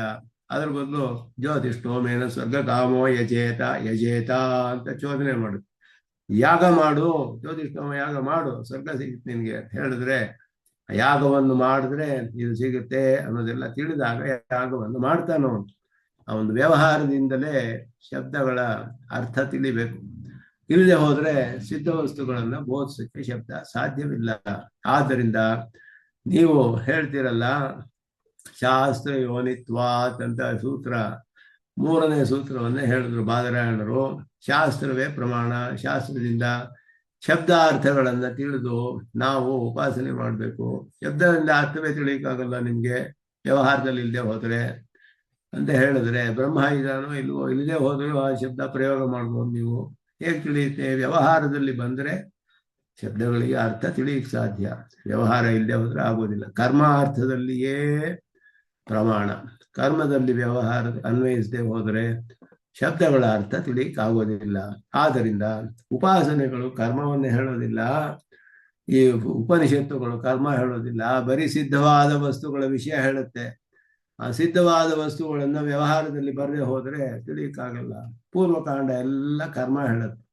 ಆ ಕರ್ಮಕ್ಕೆ ಅದಕ್ಕೆ ಶೇಷವಾಗಿ ಬೇಕಾದ್ರೆ ಅದರ ಅರ್ಥಗಳನ್ನು ತಿಳ್ಕೊಳ್ಬಹುದು. ಸ್ವತಃ ಪ್ರಾಮಾಣ್ಯ ಇಲ್ಲ ಅನ್ನೋದು ಅವರ ವಾದ. ಆದ್ದರಿಂದ ಉಪನಿಷತ್ ಅರ್ಥಗಳನ್ನ ಬಿಟ್ಬಿಡಿ. ಬೇಕಾಗಿಲ್ಲ ನಿಮ್ಗೆ ಅಂತ ವ್ಯುತ್ಪತ್ತಿ ದೌಸ್ಥ್ಯಂ, ವ್ಯುತ್ಪತ್ತಿ ಅಭಾವ ಅನ್ನೋದು ಮೊದಲು ಆಕ್ಷೇಪ. 4 ಆಕ್ಷೇಪಗಳನ್ನು ಹೇಳ್ತಾರೆ. ವ್ಯುತ್ಪತ್ತಿ ಅಭಾವ, ಪ್ರತಿಪತ್ತಿ ದೌಸ್ಥ್ಯಂ, ಪ್ರತಿಪತ್ತಿ ಜ್ಞಾನ ಉಂಟಾಗೋದಿಲ್ಲ. ವ್ಯುತ್ಪತ್ತಿಯೇ ಇರೋ ಶಬ್ದಕ್ಕೆ ಸ್ವತಃ ಅರ್ಥ ತಿಳಿಸುವ ಶಕ್ತಿ ಇಲ್ಲ, ಶಬ್ದಕ್ಕೆ ಕಾರ್ಯದಲ್ಲಿಯೇ ಶಕ್ತಿ. ಪ್ರತಿಪತ್ತಿ ದೌಸ್ಥ್ಯಂ, ಆದ್ದರಿಂದ ಶಬ್ದಗಳಿಗೆ ಸುಮ್ಮನೆ ಶಬ್ದ ಪ್ರಯೋಗ ಮಾಡಿದ್ರೆ ಘಟ ಇದೆ, ಒಂದು ಘಟ ಇದೆ ಅಂತ ಹೇಳಿದ್ರೆ ಇಲ್ಲಿ ಇದ್ರೆ ಇದೆಯೋ ಇಲ್ವೋ ಅಂತೂ ಘಟ ಇದೆ ಅಂತ ಹೇಳಿದ್ರೆ ಏನ್ ತಿಳಿಯುತ್ತೆ ಅವನಿಗೆ? ಏನ್ ತಿಳಿಯೋದಿಲ್ಲ. ಒಂದು ಘಟವನ್ನು ವ್ಯವಹಾರದಲ್ಲಿ ಉಪಯೋಗಿಸಿದ್ರೆ ಓ ಘಟ ಅಂದ್ರೆ ಹೀಗಿರುತ್ತೆ, ಈ ಪ್ರಯೋಜನ, ಇದು ಹೀಗೆ ಮಾಡ್ಬೋದು, ಹೀಗೆ ಮಾಡ್ಬೋದು, ಇದೆಲ್ಲ ತಿಳಿಯುತ್ತೆ ಅವನಿಗೆ. ಯಾವ್ದು ಮಾಡಬೇಕು ಮಾಡಬಾರ್ದು ಈ ವಿಷಯಗಳೆಲ್ಲ ವ್ಯವಹಾರದಿಂದ ತಿಳಿಯುತ್ತೆ. ಬರೀ ಒಂದು ಸಿದ್ಧ ವಸ್ತು ವಿಷಯ ನೀವು ಹೇಳಿದ್ರೆ ಏನು ಶಬ್ದಕ್ಕೆ ವ್ಯುತ್ಪತ್ತಿ ತಿಳಿಸೋ ಸಾಮರ್ಥ್ಯ ಇಲ್ಲ. ಆದ್ದರಿಂದ ಉಪನಿಷತ್ತುಗಳನ್ನು ಅಧ್ಯಯನ ಮಾಡಬೇಕಾಗಿಲ್ಲ, ಶಾಸ್ತ್ರಾರಂಭವೇ ನಿಂತೋಗುತ್ತೆ. ಅದರಿಂದ 4 ಅಬ್ಜೆಕ್ಷನ್ಸ್: ವ್ಯುತ್ಪತ್ತಿ ಅಭಾವ, ಪ್ರತಿಪತ್ತಿ ದೌಸ್ಥ್ಯಂ, ಅನ್ಯೇನ ಸಿದ್ಧತ್ವಂ, ಅಥ ಅಫಲತ್ವಂ, ಏತಾನಿ ವೈ ಸೂತ್ರ ಚತುಷ್ಟಯೇನ ನಿರಾಕೃತಾನಿ ಅಂತ ಶ್ಲೋಕವನ್ನು ಹೇಳ್ತಾರೆ ಸುದರ್ಶನ ಸೂರಿಗಳು. ತಿಳಿಯೋ ವ್ಯುತ್ಪತ್ತಿಯೇ ಆಗೋದಿಲ್ಲ, ಶಬ್ದಕ್ಕೆ ಸಿದ್ಧ ವಸ್ತು ಬೋಧಿಸೋ ಶಕ್ತಿಯೇ ಇಲ್ಲ. ಅದು ಮೊದಲನೇ ಅಬ್ಜೆಕ್ಷನ್ನು. ಅದಕ್ಕೆ ಹೇಳಿದ್ರು ಶಬ್ದಕ್ಕೆ ಬೋಧಕ ಶಕ್ತಿ ಇದೆ, ಸ್ವಾಭಾವಿಕವಾಗಿಯೇ ಇದೆ, ಅದು ನಿತ್ಯವಾದದ್ದು, ಬೋಧ್ಯ ಬೋಧಕ ಭಾವ ಸಂಬಂಧ ಇದೆ. ಆದ್ದರಿಂದ ಶಬ್ದವು ಸಿದ್ಧವಾದ ವಸ್ತುವನ್ನು ಬೋಧಿಸಬಹುದು ಅನ್ನೋದು ಮೊದಲ ಸೂತ್ರದಲ್ಲಿ ಸ್ಥಾಪನೆ ಮಾಡ್ತಾರೆ. 2ರಲ್ಲಿ ಪ್ರತಿಪತ್ತಿ ದೌಸ್ಥ್ಯಂ. ಹಾಗಾದ್ರೆ ಬೋಧಿಸೋದು ಕೂಡ ಅದಕ್ಕೊಂದು ಲಕ್ಷಣ ಹೇಳಕ್ಕಾಗಲ್ಲ, ಅಂದ್ರೆ ಲಕ್ಷಣ ಹೇಳ್ಬೋದು. ಜನ್ಮಾದ್ಯಸ್ಯತಃ ಅಂತ 2ನೇ ಸೂತ್ರದಲ್ಲಿ ಲಕ್ಷಣ ಹೇಳಿದ್ರು. ಅನ್ಯೇನ ಸಿದ್ಧತ್ವಂ ಅಂದ್ರು. ಅದೇ ಶಾಸ್ತ್ರವೇ ಬೇಕಾಗಿಲ್ಲ, ಅನುಮಾನದಿಂದಲೇ ಸ್ಥಾಪನೆ ಮಾಡ್ಬಿಡ್ತೀವಿ ನಾವು. ಊಹೆ ಮಾಡಿಯೇ ಜಗತ್ತಿಗೆ ಒಂದು ಕಾರಣ ಇರಬೇಕು ಅಂತ ಸ್ಥಾಪನೆ ಮಾಡುವಾಗ ಶಾಸ್ತ್ರ ಆಗ್ಬೇಕು ನಿಮ್ಗೆ? ಶಾಸ್ತ್ರವೇ ಬೇಡ, ಹಾಗೂ ಸಾಧ್ಯವಿಲ್ಲ. ಅದು ಅತೀಂದ್ರಿಯವಾದ ವಿಷಯಗಳನ್ನು ಶಾಸ್ತ್ರದಿಂದಲೇ ತಿಳಿಬೇಕು. 3ನೇ ಸೂತ್ರದಲ್ಲಿ ಶಾಸ್ತ್ರಯೋನಿತ್ವಾತ್.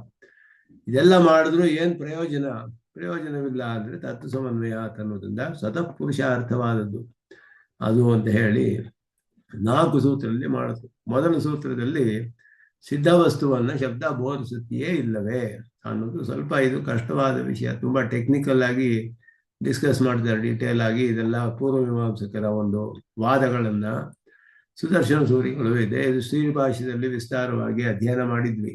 ಅದರಲ್ಲಿ ತುಂಬಾ ಸುದರ್ಶನ ಸೂರಿಗಳು ತುಂಬಾ ವಿಸ್ತಾರವಾಗಿ ವ್ಯಾಖ್ಯಾನ ಮಾಡಿದ್ದಾರೆ. ಅದನ್ನ ಅಲ್ಲಿ ವಿಸ್ತಾರವಾಗಿ ಮಾಡಿದ್ದೀವಿ.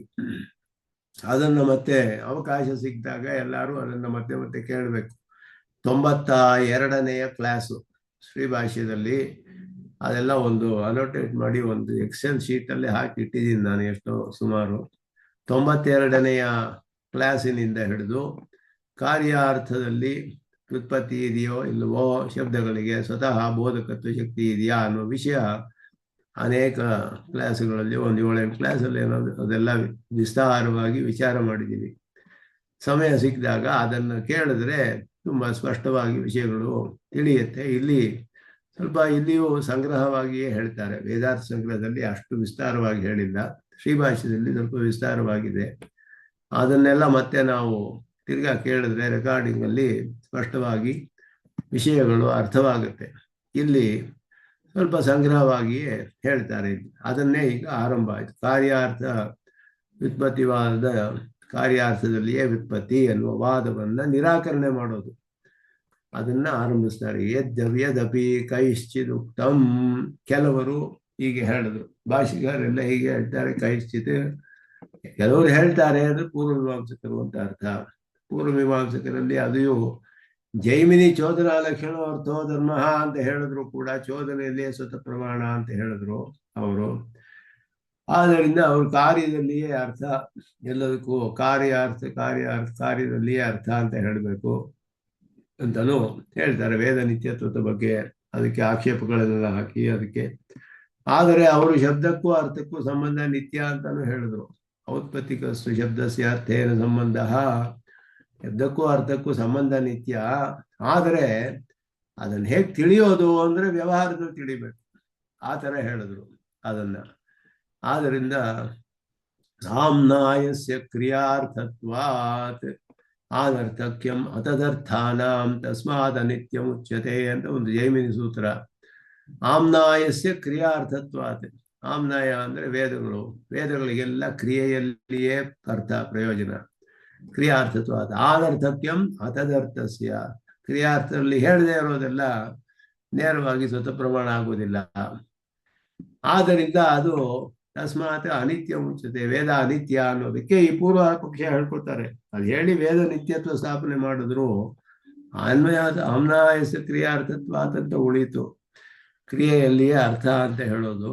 ಮುಂದೆ ಬರುವ ಪ್ರಾಭಾಕರರು, ಭಟ್ಟರು ಎಲ್ಲ, ಕುಮಾರಿಲ ಭಟ್ರು ಎಲ್ಲ ಅದನ್ನೇ ಪ್ರಧಾನವಾಗಿ ಇಟ್ಕೊಂಡು ಕಾರ್ಯಾರ್ಥದಲ್ಲಿಯೇ ಅದಕ್ಕೆ ಪ್ರಮಾಣ ಅನ್ನೋದನ್ನ ತುಂಬಾ ವಿಸ್ತಾರವಾಗಿ ವಿಚಾರ ಮಾಡ್ತಾರೆ.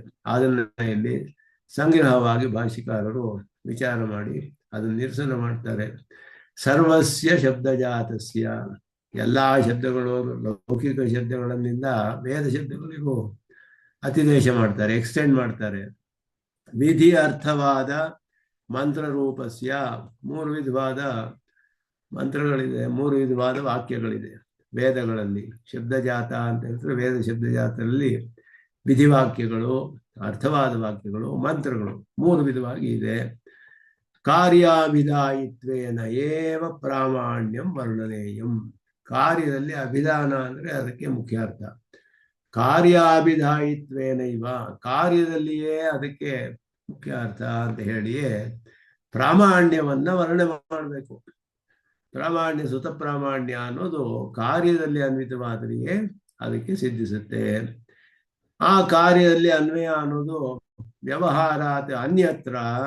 ವ್ಯವಹಾರಕ್ಕಿಂತ ಬೇರೆ, ವ್ಯವಹಾರದಲ್ಲಿ ಅನ್ವಿತವಾಗದೆ ಹೋದರೆ ಶಬ್ದಸ್ಯ ಬೋಧಕತ್ವ ಶಕ್ತಿ ಅವಧಾರಣ ಅಸಂಭವಾತ್. ಶಬ್ದ ಬೋಧಿಸೋದಿಲ್ಲ ಅರ್ಥವನ್ನ. ವ್ಯವಹಾರದಲ್ಲಿ ಬಂದ್ರೇನೆ ಅದು ಬೋಧಿಸುತ್ತೆ, ಇಲ್ಲದೆ ಹೋದ್ರೆ ಅರ್ಥವನ್ನ ಬೋಧಿಸಕ್ಕೆ ಸಾಧ್ಯವಿಲ್ಲ. ವ್ಯವಹಾರಸ್ಯ ಚ ಕಾರ್ಯಬುದ್ಧಿ ಮೂಲತ್ವಾತ್. ವ್ಯವಹಾರ ಅನ್ನೋದೇನು? ನಾವು ಉಪಾದಾನ ಮೊದಲಾದದ್ದು, ಇದು ನಾವು ಸ್ವೀಕಾರ ಮಾಡ್ಬೋದು, ಇದು ಮಾಡಬಾರ್ದು, ಇದು ಒಳ್ಳೆಯದು, ಇದು ತಗೊಳ್ತೀನಿ, ಇದು ಬೇಡ, ಇದು ಹೀಗೆ ಮಾಡಬೇಕು, ಹೀಗೆ ಮಾಡಬಾರ್ದು, ಈ ರೀತಿ ಎಲ್ಲ ವ್ಯವಹಾರದಲ್ಲಿ ಅದು ಕಾರ್ಯಬುದ್ಧಿ ಮೂಲ. ಕಾರ್ಯವನ್ನು ಕೆಲಸ ಮಾಡೋದಕ್ಕೆ ಪ್ರಚೋದನೆ ಮಾಡಬೇಕು. ಕೆಲಸದಲ್ಲಿಯೇ ಅದನ್ನ ಬುದ್ಧಿ ಉಂಟಾಗುತ್ತೆ. ಅದಕ್ಕೆ ಹಾಗೆ ಮಾಡಿದ್ರೆ ವ್ಯವಹಾರ ಅಂತ ಹೇಳೋದು. ಕಾರ್ಯರೂಪ ಏವ ಶಬ್ದಾರ್ಥ. ಕಾರ್ಯರೂಪವೇ ಆಗಿರ್ಬೇಕು. ಶಬ್ದಾರ್ಥವು ಕಾರ್ಯರೂಪದಲ್ಲಿ ಇದ್ರೆ ನಮಗೆ ತಿಳಿಯೋದು. ಮೊದಲ ಸಲ ಶಬ್ದಗಳ ಅರ್ಥ ನಮ್ಗೆ ಹೇಗೆ ತಿಳಿಯುತ್ತೆ ಅಂದ್ರೆ ಒಂದು ಕಾರ್ಯದಲ್ಲಿ ಅನ್ವಿತವಾಗಿರ್ಬೇಕು. ಇಲ್ಲದೆ ಹೋದ್ರೆ ಅದು ಅರ್ಥವೇ ತಿಳಿಯಕ್ಕೆ ಸಾಧ್ಯವಿಲ್ಲ ನಮ್ಗೆ ಅನ್ನೋದು ಅವರ ವಾದ.